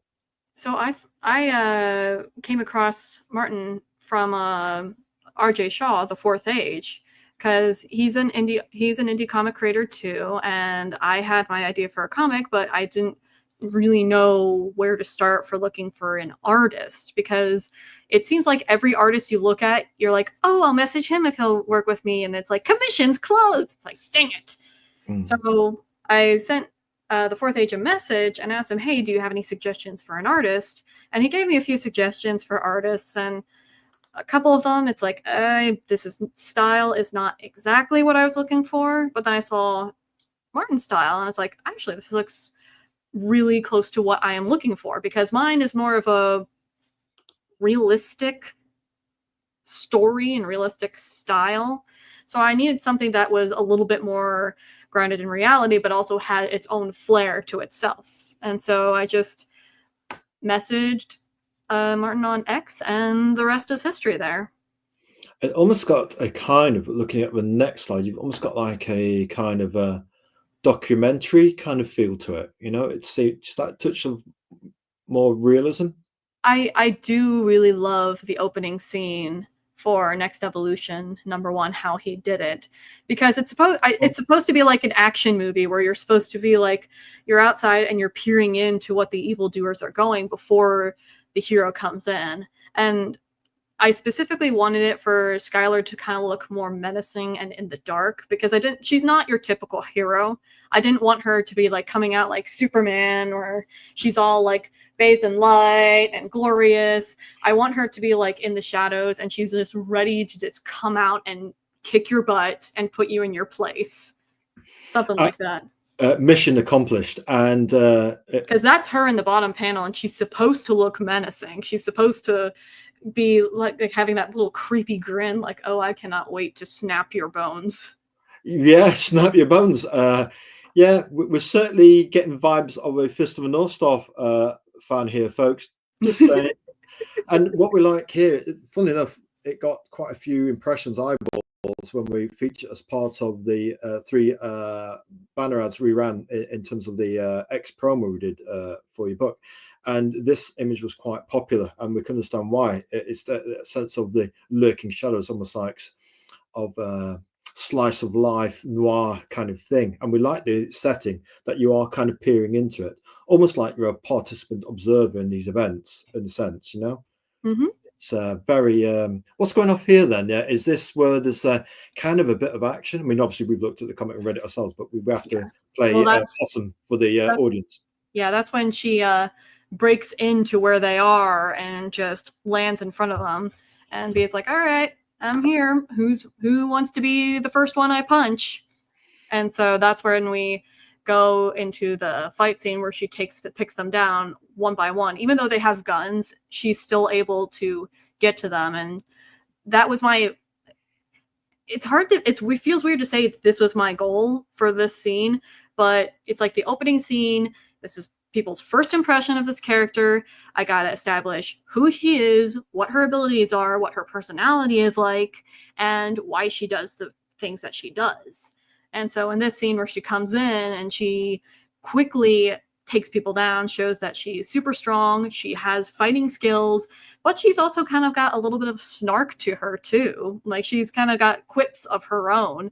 And I don't know if I can't remember if you have the next page for this slideshow, or is it just the first 2 pages? We didn't want to be too spoilery. We thought we'll cover the first cover and the first 2 interior pages. So what happens on the next page? Obviously, somebody's going to have to buy your book now to find out. So you need to tease them, Heather. This is a chance for about hard sale promo talk. Well, I was just going to say that one of the one-liners that she says on the next page was, "Man, are you guys always this easy?" And it's kind of supposed to be like a cheeky little thing for her to say. There you go. We've got some baiting trash talk on page 3. And folks, $1.99, folks, this is outrageously affordable to get you on the next Evolution low-key hype train. And I'll tell you what, we like the fact that artist Martin Jimenez, it's what he puts in is great, but what he chooses to leave out shows he has drawing chops, because you can only convince if you know what to leave out. And we're like that kind of, we call it luminance, where just the right details are there. You know what I mean? Whereas part of our Achilles heel is we need to draw every single detail, and he has the confidence to let your imagination fill in the little bits that are left out. Let the brain, your mind, do the work. Beautiful. Mm-hmm. We like this next issue. We started off, we bought issue 2 first. It's just a thing. We've got a crazy Celtic person. We go, right, we want number 2. And then we start falling over ourselves, get neck whiplash. Now we want issue 1. Yeah. And tell us about this cover. We love the magentas and purples, and the kind of yellow creams, and the kind of slate blue cityscape. Lovely contrast. Is Martin doing the coloring as well? Oh yeah, he does the coloring as well. And I think from the first cover, he kind of had an idea of what I would like for the coloring for this cover, because he pretty much just showed this to me. And I'm like, yes, brilliant, good job. Excellent. Yeah, and this is a cover. This cover is depicting a fight scene that happens in issue 2 that you don't see in the first 2 pages, but it is there. Okay, then it's in there, folks. Again, more teasing talk from Heather regarding fights, trash talk, beatdowns. That's going to hurt in the morningness. It's in here. You just might have to pay the rather modest fee to find out. You wanna. Oh dear, $1.99. However will they live? Well, I'll tell you what, we stopped buying mockers and realized, hang a minute, we can buy indie comics with all the mockers we're having a month. So we changed our mocker budget. That's medium, sometimes large, folks, if you're us. And we thought, hang a minute, that's best part of £5 in dollars. What is that, $6 or something? We thought if we buy one mocker every week, that's $24 a month. Get yourself buying some indie comics for that mocker budget, man. Mm-hmm. What's happening in this first page of issue 2 then, Heather? So with issue 2, I just kind of doing like the classic comic book, reiterating where we are, giving a little bit of a vibe. And this is us peering in on the police department. And I've introduced the idea that they do have a police department, but they're kind of overstretched with very little resources comparative to all the people that they have to keep in order. Mm-hmm. And just a typical day in the police department with them having to deal with a rager. That's what that woman is. And just her being able to easily break out of handcuffs. Don't ask why she didn't do that earlier. This is a comic book. We need the thematic punch. But this is also to introduce Detective Anderson. She's a little bit into the first issue, but this issue, it kind of spotlights her a little bit more of what she does and her capabilities, and why she would even think to fight Skylar in the first place, knowing full well that Skylar is not only a rager, but is also a really good fighter, good enough where she can be able to dodge bullets if she wanted to. But yeah, it's just, this is what a day in a life looks like in the police department, in the city where Skylar resides in, Thane City. And this is Detective Anderson. You're not going to like her now, but you will like her later on down the line, because there is a reason why she is so bitter and so angry. What's your favorite cop show? I mean, for us, it was Columbo, Kojak. We still love Kojak. What kind of is your kind of cop TV show of culture that you indulge in? Random question. I was a big fan of Bones and Criminal Minds when I was a teenager. They're not really cop shows, they're cop adjacent shows. But Detective Anderson, she's actually based off of the cop from Transmetropolitan. In Transmetropolitan, she plays a very, very, very minor role, but she's one of the police officers that Spider Jerusalem talks to towards the end, where they're trying to take down the president. Got you. Interesting. So we're just teasing out your influences, Heather, with these innocuous seeming questions. You've got to do a bit of that. You know what I mean?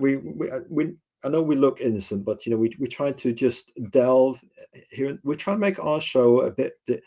We're not quite putting people on the psychological couch and saying, "Tell us about your father." It's not quite that, but we want to get into the who, the what, and the why. So people can emotionally invest. In comics, we emotionally invest, whether we like it or not, we emotionally invest in people in the business. And it's transactional. A creator gives you value and you give them commerce in return for entertainment. And in this case, something with a substance, a kind of mosaic of somebody's life, and more and more people want something unique and authentic, and we're getting that here, folks. Right. Tell us about this page, please. So this is Anderson taking down the Rager woman who's trying to escape, and she just takes out her taser and just jabs it into her stomach with it on to get the woman to go down. And while the other officers are carting her off, that's when she tries to be like, "Hey, do you have any information about the incident that happened in the previous issue?" Because there is a big incident that happens in the previous issue, and she's told to immediately drop it. And she's like, "Why? I have a suspect." And they're like, "Just drop it. There are orders from above. Drop it." So this is kind of my subtle hint here that the big bad Gallon Inc., they have hands in pretty much everything in the government. They have hands in the police department. They have hands in the government so they can get away with the corrupt stuff that they do. Because you're probably thinking, it's because I mentioned this in the previous issue, that this drug company has been doing what they're doing for a very long time. And someone would ask, how are they able to get away with this? Wouldn't somebody in the police department or the government figure it out and try to stop them? And it's like, well, this company has arms everywhere. Yes.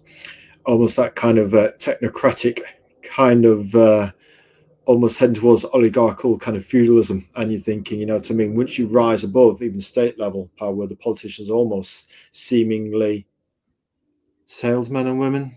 Yep. As long as they get the cut, of course, with, shall I say, NGO funded charities and organizations. Well, if we're going to get a little bit into it, all you have to do is, with some of the especially outspoken politicians that you see over here in the States nowadays, just go back 20 years and listen to what they were saying back then, because they're saying back then they were saying a lot of stuff that the big orange man is saying right now.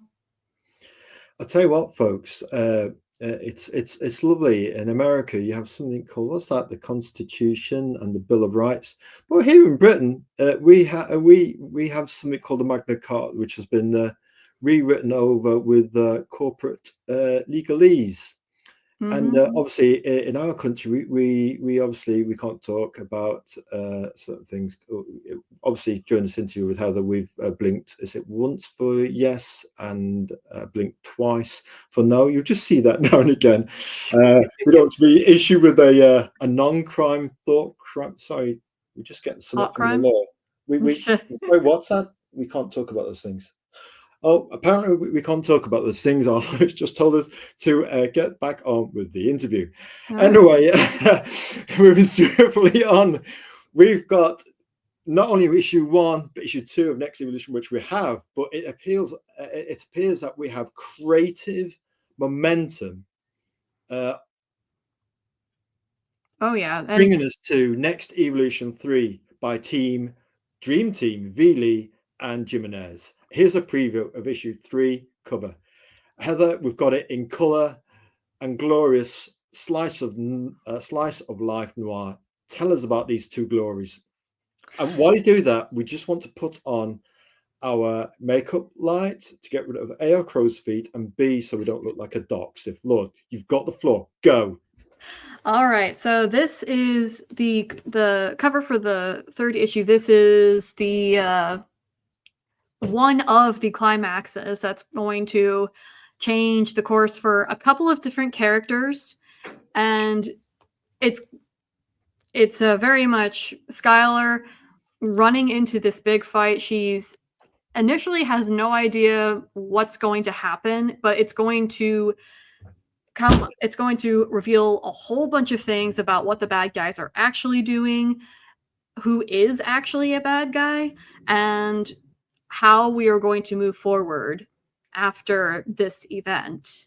And again, I just let Martin do whatever he wanted with the colors, and I think he absolutely knocked it out of the park. Though the black and white version looks really nice too.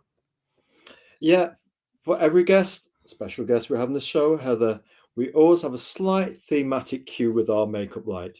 Just saying. Come on, just get in touch with our feminine energy side. We can do that. We were raised by. It is a very nice color for you. Why, thank you, Heather Veley. We appreciate that. Now, I'll tell you what, you do some great sales talk on Next Evolution 3, and we'll probably be backing this as night follows day, or as violet follows night follows day. Woo-hoo! And no problem. We look at that cover and we can see why that is your favorite one to date. And I love what he's done there, Martin, with the texture, almost a wet kind of tactile texture on the floor of this street scene. And we've got a thing, not only about baking, of course, but alleyways. It's just a thing, where it's going down. You know what I mean? Trash talk. Yeah. Then we get down to it, and there's going to be beat down, hurt downs. There's going to be hospital visits, and probably lots of hurting in the morning situations. Mm-hmm. Oh yeah, just look at that one more time. Right, we'll move on because we want to talk about bartering. Bread, bread. Yeah. And this was at what, a convention? What was this that you're at? Well, it was. I'm trying to get to as many in-person events as possible this year. It's kind of my goal to go out in public, because it's one thing to advertise your stuff on the internet, and it's a whole other thing to go out there and meet people and be like, "Hey, this is my thing." So this was at a brew pub around where I am called Combustion. And they were having something called the International Women's Day Marketplace, where they have all these female entrepreneurs come in with all of their merchandise for them to sell. And people come in, drink beer, look around, buy what they want. And so that was my table, where I had all of my regular books, and then I also had my comics. And towards the end, I was just chilling in my seat. And there was the woman who was right next to me. She ran a bakery, and she baked all of her goods herself. And I call it bartering, but what really happened was she came over to me and she's like, "Hey, do you want some bread?" And I'm like, "Huh?" And she explained to me that she accidentally mislabeled this bread. It was supposed to be something else, but it's actually an everything loaf of bread. So it's basically bread with the everything bagel seasoning on it, and in it. And I felt bad. I'm like, I can't just take this bread from you. So I pulled out one of my poetry books and I just handed it to her, be like, "Here, you can take this in exchange for the bread." And she's like, "Oh, thank you." And that's kind of what happened there. Excellent. I tell you what, real life events, meeting real people, creating connections with people who you might not expect to be an indie comic buyer, but you get into a barter situation, you give away your comic or your poetry, you've got yourself another reader. They might come back to you in a month, 6 months, ask for the next one, or even next year. But it's planting those creative seeds for your audience to grow, yeah? And it's real people, real hands, shaking hands, pressing the flesh. One thing we like about Project Gnosis and Paul Thayer, he does the convention circuit, and he's always taking photographs. Real people smiling with real product. You can't beat that. That's a business plan authentically happening in real time, in action. And he posts the results on X straight away. Love it. And this is an example of what we call authenticity. Though I do have to be careful whenever I'm Go on. I do have to be careful because a lot of these events also have children there. Oh, and of course, you got the kids. They come up, they see the comic book, they waddle up, and they want to look through it. And it's like, kid, no, this is... I will be the first one to say my comic book is not family friendly just because of the one character Yeah. who swears like a sailor, and that's just his character quirk. He swears like a sailor. It's like And I do that's it. not. Uh, The thing is, there is a universal market that can be addressed by comics, but not every single comic has to be viewed entirely through that lens.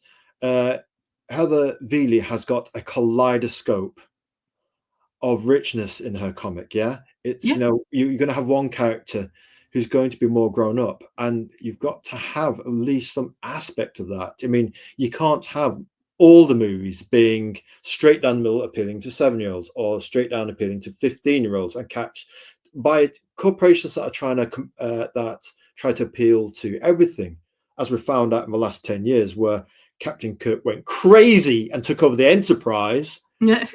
um I realize that sometimes you end up with nothing. Yeah.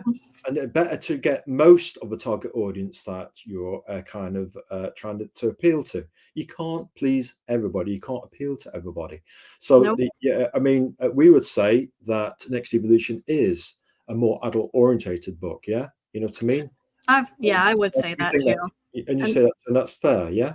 yeah, and that goes with my YouTube channel too, because I also get a little boozy and don't exactly watch my mouth as much as I normally would.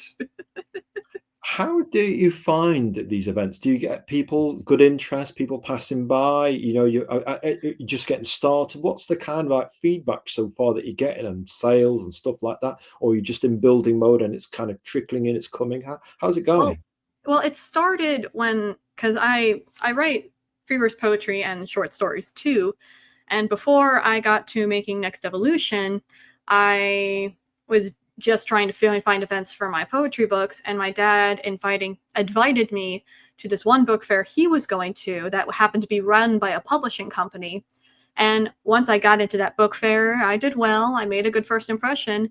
They invited me to more events they were doing. So I just kept doing events with them, build up a rapport with them.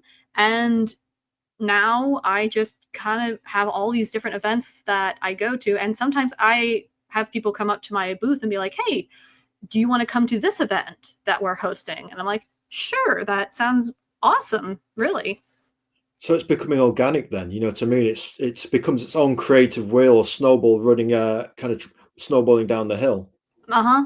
And when you're small, you kind of just have to say yes to everything at that point, because even if you feel like you're not going to get any sales, and even if you feel like, okay, this is probably not going to be my crowd, I'm not going to connect with anybody there, say yes, because even if you don't make a single sale, you'll make connections, and you might get invited to other events that might be more of your scene. I see. It's almost like a chain reaction. Yes, you never Yeah, know. You you never know. never You've got know. to roll the dice. You might score a 6, but you Yeah, might still score. You've got an even chance of getting an odd number or an even number. Think about the yeah, numbers, you know. And 1 becomes 2, becomes 5, becomes 7. yeah.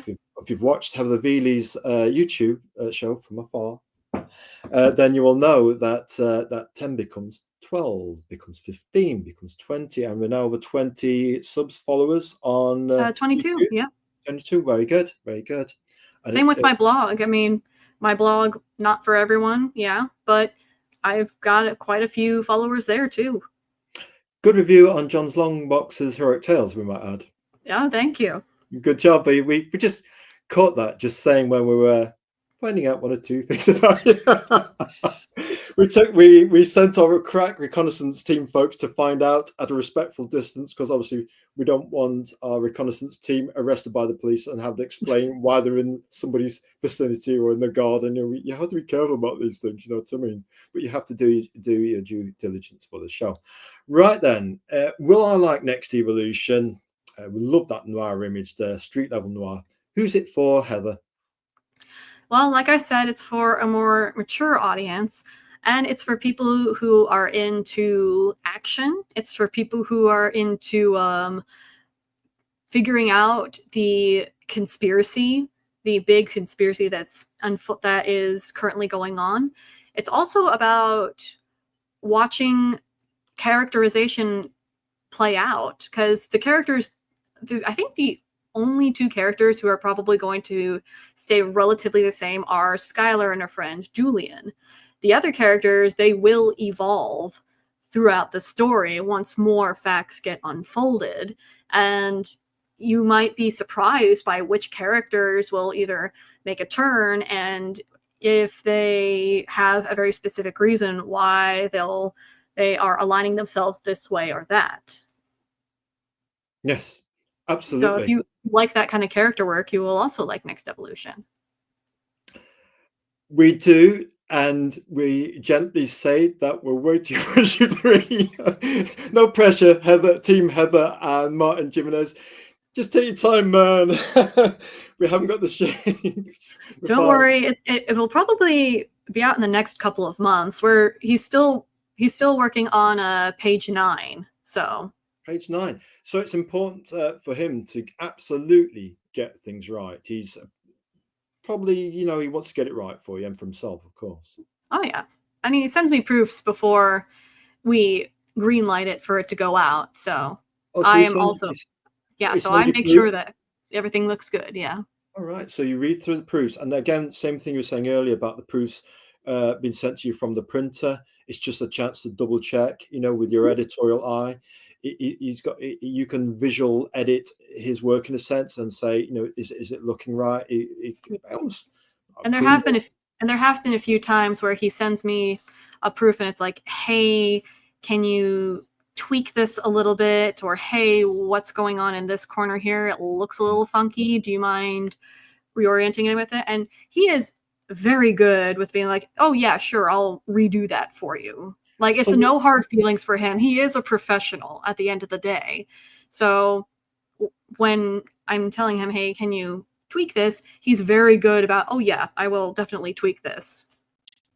Isn't it lovely to find a creative partner and that chemistry where you've almost got that, we call it the synaptic bridge going on between the two, where you almost know what somebody's going to say. Yeah, that's no problem. But they're understanding with those little bits of funkiness that will happen on any project. And it's good to be able to kind of talk through them in a kind of matter of fact, and the word you use is professional.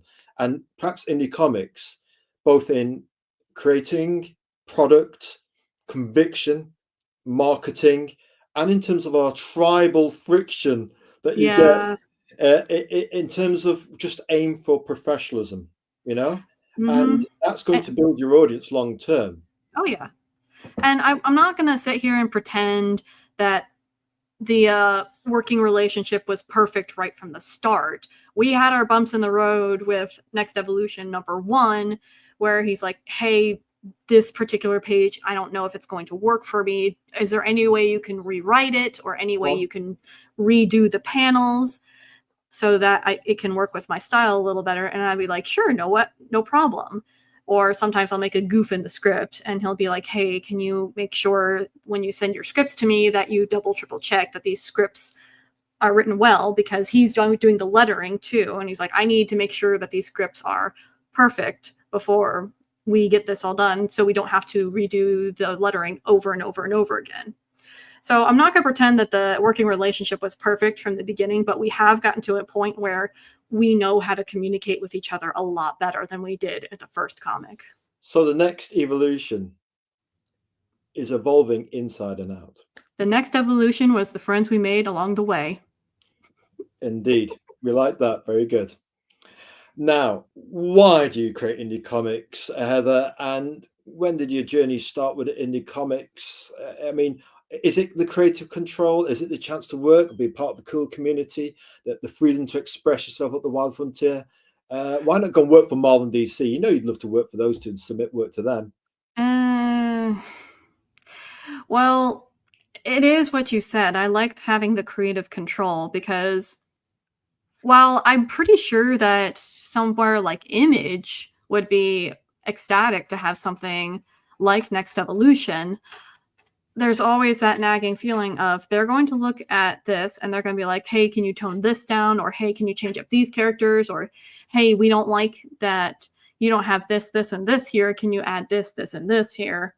Like, the last thing I want is for me to turn in my work to a publishing house and them being like, put a chick in it and make it gay and lame. Like, that's the last thing I want. It sounds silly because Next Evolution, the main character is a strong woman. Like, she is the main character. And it's a very diverse cast, if I say so myself. But still, there's always that worry where they're going to try and have me change it to fit more of what their company's moral standards are. And it's like, I don't, first off, I don't think my comic book is that obscene or like that offensive in that sense. But I still don't want to bend my work to fit with what a company wants for their image, because it's my comic, it's not theirs. And I wanted to be able to do what I wanted to do without corporate control. And I know I'm probably getting you in trouble with the British government right now. Sorry.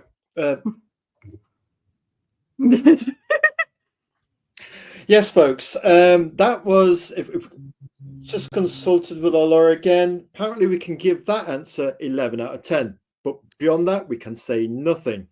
We'd call this a Spinal Tap 11 answer. It appeals to us a great deal. Excellent. Yes, indeed. Excellent. Now, the creative team is written by Heather Veley and art and lettering by Martin Jimenez. So he actually does the lettering as well. We obviously know you're a creative team. So he does the lettering as well. Is it? Yep. Did you specify a particular kind of font as long as it's readable and it's kind of, was this particular kind of font you wanted for Next Evolution? Well, none of the characters required a very specific font. I don't have any characters like Venom or anything like that where their speech pattern would require a different font for you to be able to tell this is this character. So I trusted him completely on the lettering, and I'm perfectly happy with it. Cool. I'll tell you what, we're just thinking in our head, 3, 4, 5, 6, trade, color, gotta have it, man. And then this has got to go into double. Once you start emotionally investing, you're trying to don't get invested, man. Don't go there. And yet, you know what it's like being a fan of something. Tell us something that you're a fan of, Heather. Anything that brings out those feelings in you. Oh, have you heard of Soul Finder from Iconic Comics? We have. Tell us about it. That's one of my favorite comic book series, and I'm so excited for Volume 5 because Douglas Ernst, he keeps sending out teaser images of what's going to be happening, and we're going to be hearing about Soul Finder 78 and what happened to him, because there's so much mystery about what happened to him. We know he was friends with Soul Finder 77, but we know next to nothing about him other than that he's dead and he went out in a pretty gruesome way. So I'm so excited to finally be seeing him and seeing what happened to him. I am just so excited about that. And I'm also really excited about the Fourth Ages comic, Crom the Destroyer. Oh, Crom the Destroyer. Yeah, he's had to delay it a little bit because I had some issues with the artist, but it looks like something straight out of the Robert E. Howard universe. He looks like King Conan, and I am excited to get my hands on it because the art looks phenomenal. And I've been getting more and more into the Robert E. Howard stories, so I'm finally getting some more appreciation for that kind of storytelling, and I'm excited to see where he takes that. Yes, we're aware of that one too. And just a sort of thing, folks, looks into the green camera.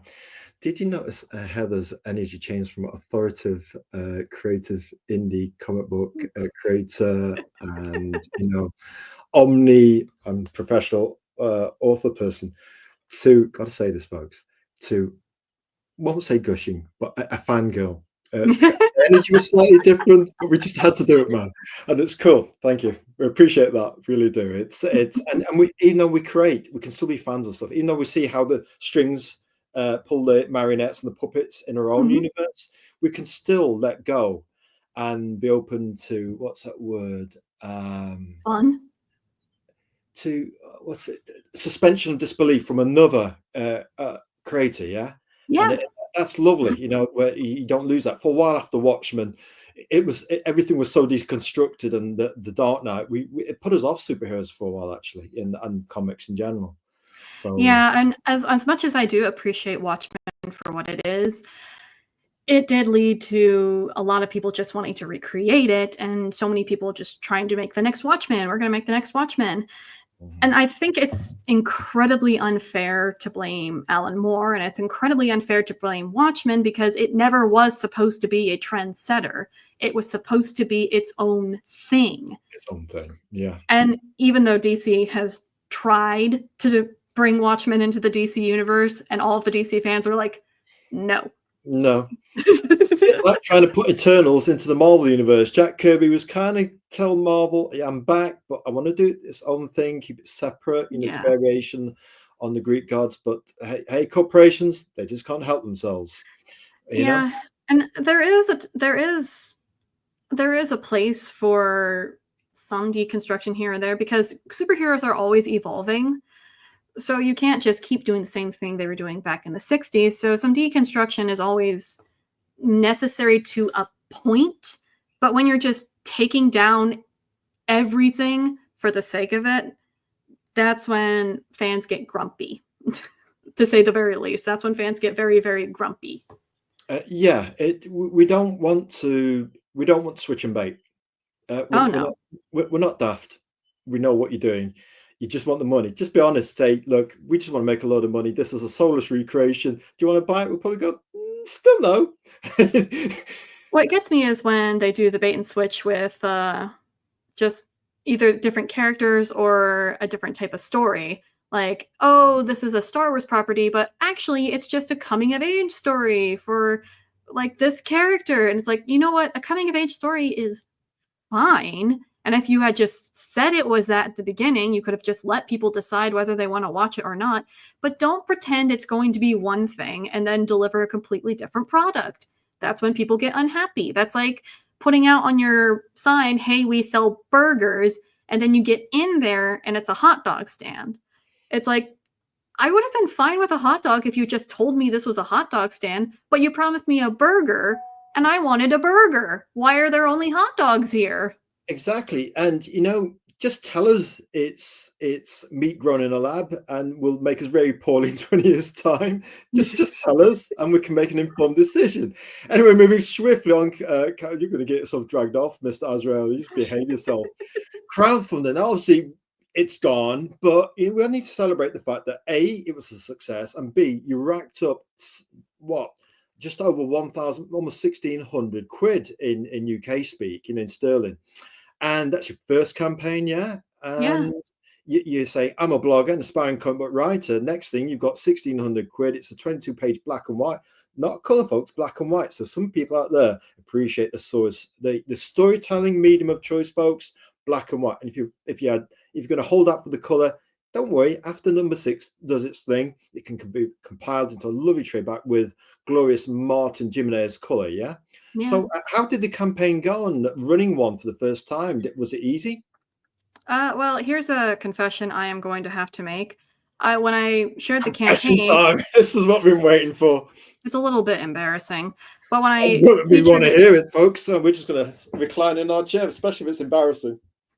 Well, when I shared this campaign, I of course shared it on Facebook, where my family is too, and my family know nothing about how these crowdfunders are supposed to work. So they're like, oh, we're going to donate what we can so you can get to your goal. So a good fat chunk of the money that I raised actually came from my family and from a couple friends that are close to me. And it's like, I am very grateful. I am very, very grateful that they invested in my comic book. They invested in my dream. But at the same time, it's like, I really wish I had more comic book people who donated because they were genuinely interested in it. I mean, of course, my family is genuinely interested in what I do, but there's also that sense of, I really wish that I attracted more comic book people. We say, as night follows day, what you wish for will come true, Heather Veley. I hope so, yeah. Yeah, I mean, this story again. Occasionally, we're on the home straight, folks. For those people who are thinking, I can't do the hoovering Azrael for another half an hour.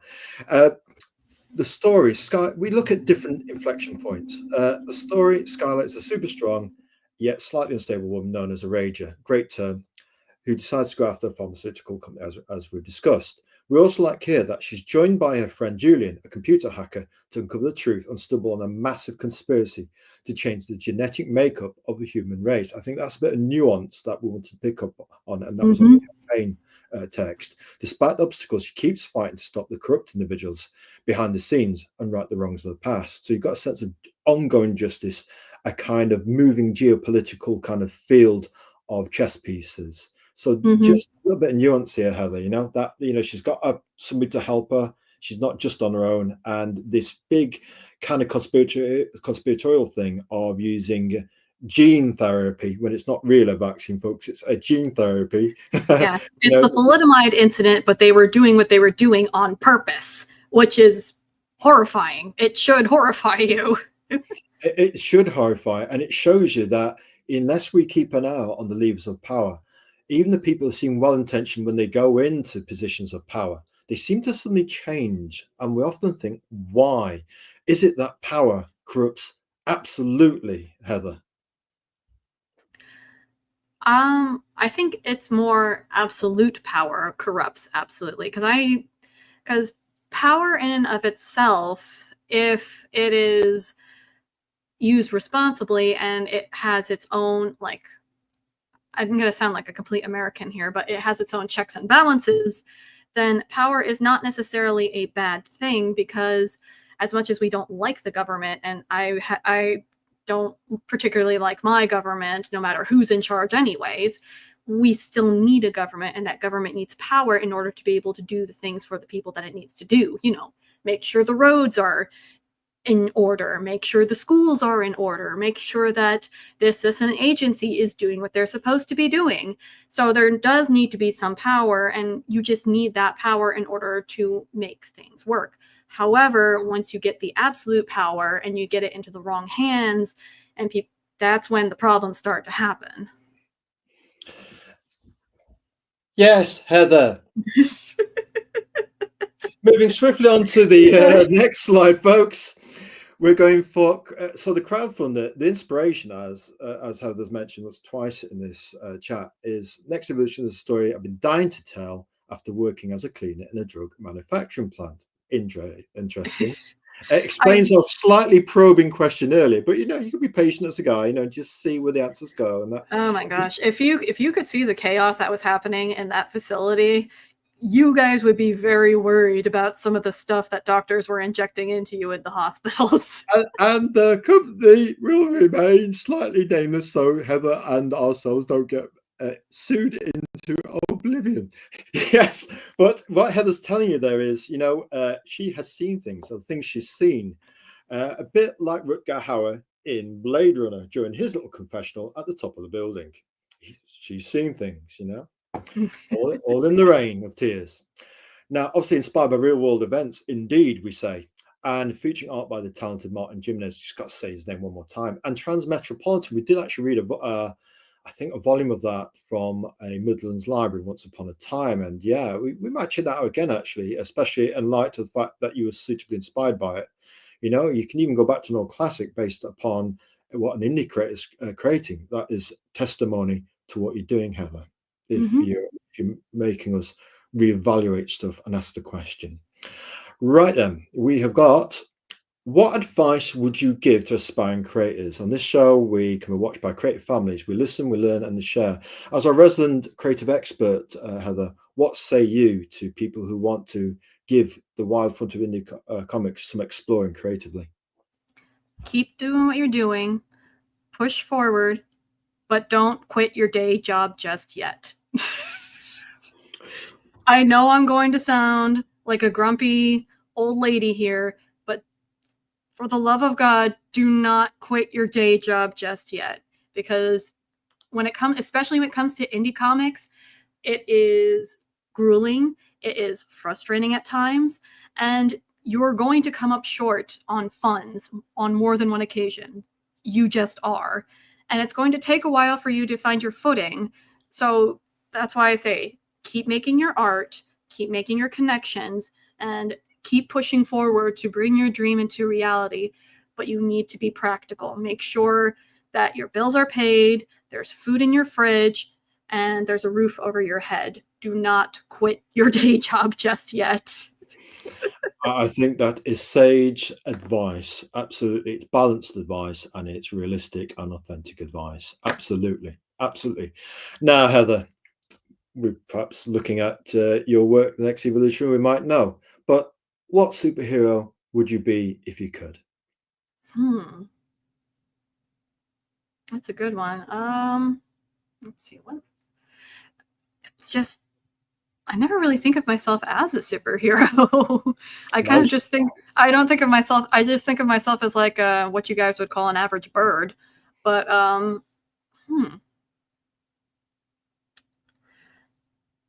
think as far as superheroes go, I would probably see myself more in Black Canary than anything. Okay. Not so much on the like martial artifacts, but you know, she's kind of got her own sassy personality. She tends to be more on the like I don't want to say conservative side, but she's more on the I need to be more careful and mindful with what I do. And also I am not afraid to speak out. I'm not afraid to give out my canary cry of my beliefs. In a sense, her voice is an augmentation of her inner thoughts and feelings and message, in a sense, like a sonic scream. Right. Mm-hmm. Yeah, cool. That's a lovely answer. We like that one. Now, bonus questions. Don't worry, only one or two. What are your plans for next evolution going forwards? We've already discussed that. We've got it might not just be 6 issues, depending on the planning of it. But once we get those done, I'll see about getting it colored and getting a trade out there. And hopefully by then we'll have like hundreds and thousands of people who want to back this. So I'm just really excited for when we get to that point. That's fighting talk, and that's what we want to hear, folks. Trade paperbacks, color versions for the trade, and the holy grail, getting into double figures. They do exist, and we certainly will have a side bet that says Heather and Martin make it into double figures. We're just going to put that bet slightly there to one side quietly. We have we're believers, folks. Faith at the 5 pillars. We're believers at the 5 pillars of storytelling. We have faith and belief. And we see all the ingredients in you, Heather. Thank you. To reach double figures. Absolutely, without question. Now, favorite pizza. You can cook it, but what is your favorite pizza? Oh, I think it has to be something called like a Meat Lovers, where it has pepperoni, sausage, ham, and bacon on it. Right now, we get to that point where that sounds very, very tasty. We could just start here and work our way up. If we could still draw, we could use this one, can't we? That would still right, by the way. Moving swiftly on, and hey, folks, I'm glad RJ isn't in the chat tonight, because he's going to start the whole pineapple and pizza thing. Can you cope with pineapple on the pizza, Heather, if you're hungry enough? I'm not much of a pineapple person in general, so I don't know. I think I would pick it off. She's a pizza picker, folks. So we just got weird. If you got it, you got it. Yeah, no pineapple for Heather. Let's move swiftly on. Right, look, we just shy over 2 hours. Look, where can people find out more info about you, Heather? Well, you can find me on my X account, Heather Veley. You can also find me at The Tired Regular on YouTube. I'm also on Global Comics. I'm Substack. I'm on Medium. Or you can contact Martin himself. He's on Instagram. You'll find him more likely on Instagram at NN Comics. Cool. We're certainly going to go multi-platform. We're already on YouTube, and we're already done Primeval account set up on Facebook and Instagram. So the 5 pillars of storytelling will be trying to go wider and get our message about indie comics creators a little bit far and wider. Now, what do we say to sum up here? Obviously, we say thank you, Heather, for being our special guest. We do wish you well and Godspeed, Heather Veley, and we'd like to say a hello and a thank you to your family, who seem to have a lot of loving energy and have produced somebody who is going to take a creative torch forward and represent them. You've got a very lovely and devoted boyfriend. We've seen the pictures, and there's a lovely picture of you two, I think, at a restaurant or something, and you're both doing something which we don't do often ourselves. You're smiling. And if we'd ever do crack a smile, you know what I mean? Dear me, you just don't want to break any mirrors. But we see that, and we see that loving energy, and it's all about, folks, your special loved one in your life, family and friends. That beautiful story of Heather sharing about the Indiegogo campaign, where family backed her and helped her create her vision. Not all families are so forthcoming and can be creative crabs in a bucket. Not so here. And that positivity, that grace, that gentleness, and that generosity of a boyfriend who's invested in somebody who's a comic creator. It takes a lot, and to support somebody's creative. It's a very demanding field, comics. You know what I mean? There is a low gate in terms of creative control in indie comics, but you, like Heather said, in a gentle warning to younger creators: don't give up your day job. It's a Sisyphean task. So we say to her family and her boyfriend, thank you very much for letting us borrow, steal, lend Heather for this 2-hour window on a very special Easter day. And where Aslan himself here, he might say, why do I appear bigger every year? And he might reply to such an answer to Lucy and say, that's because you yourself have got bigger. In terms of that, we mean creatively, we expect and quietly believe that you are making progress, but this will snowball. And in a year's time, we wouldn't be surprised if creatively you are bigger as well, Heather Veley. And thank you. No problem. And just finally, it's nice to have some feminine energy at the 5 Pillars of Storytelling with a unique perspective to balance all that testosterone. And we've had some great people on the show, such as Peter Sametti and John Lombarks and Star Million, who's an indie comic champion. He really does boost up creators. He's a good lad. Yeah. And so it's nice to have something just to give us a bit of different energy and show that there's more than one way to create a comic. This isn't the 80s when women used to walk into a comic shop and get daggers looked at them. If you want it, come and get it. Yes. Right then, what we've got to do now is say once again, thank you again, most honoured guest. God bless you, and we'll let you get back to your boyfriend and your family. Enjoy the rest of your Easter holiday. And hey, what we need to do now is, which one is it? Still learn to use StreamYard. I think this is the outro video. Let's see if we can do it. God bless you, Heather Veley. Thank you again for being on the show. Good thing you're not far.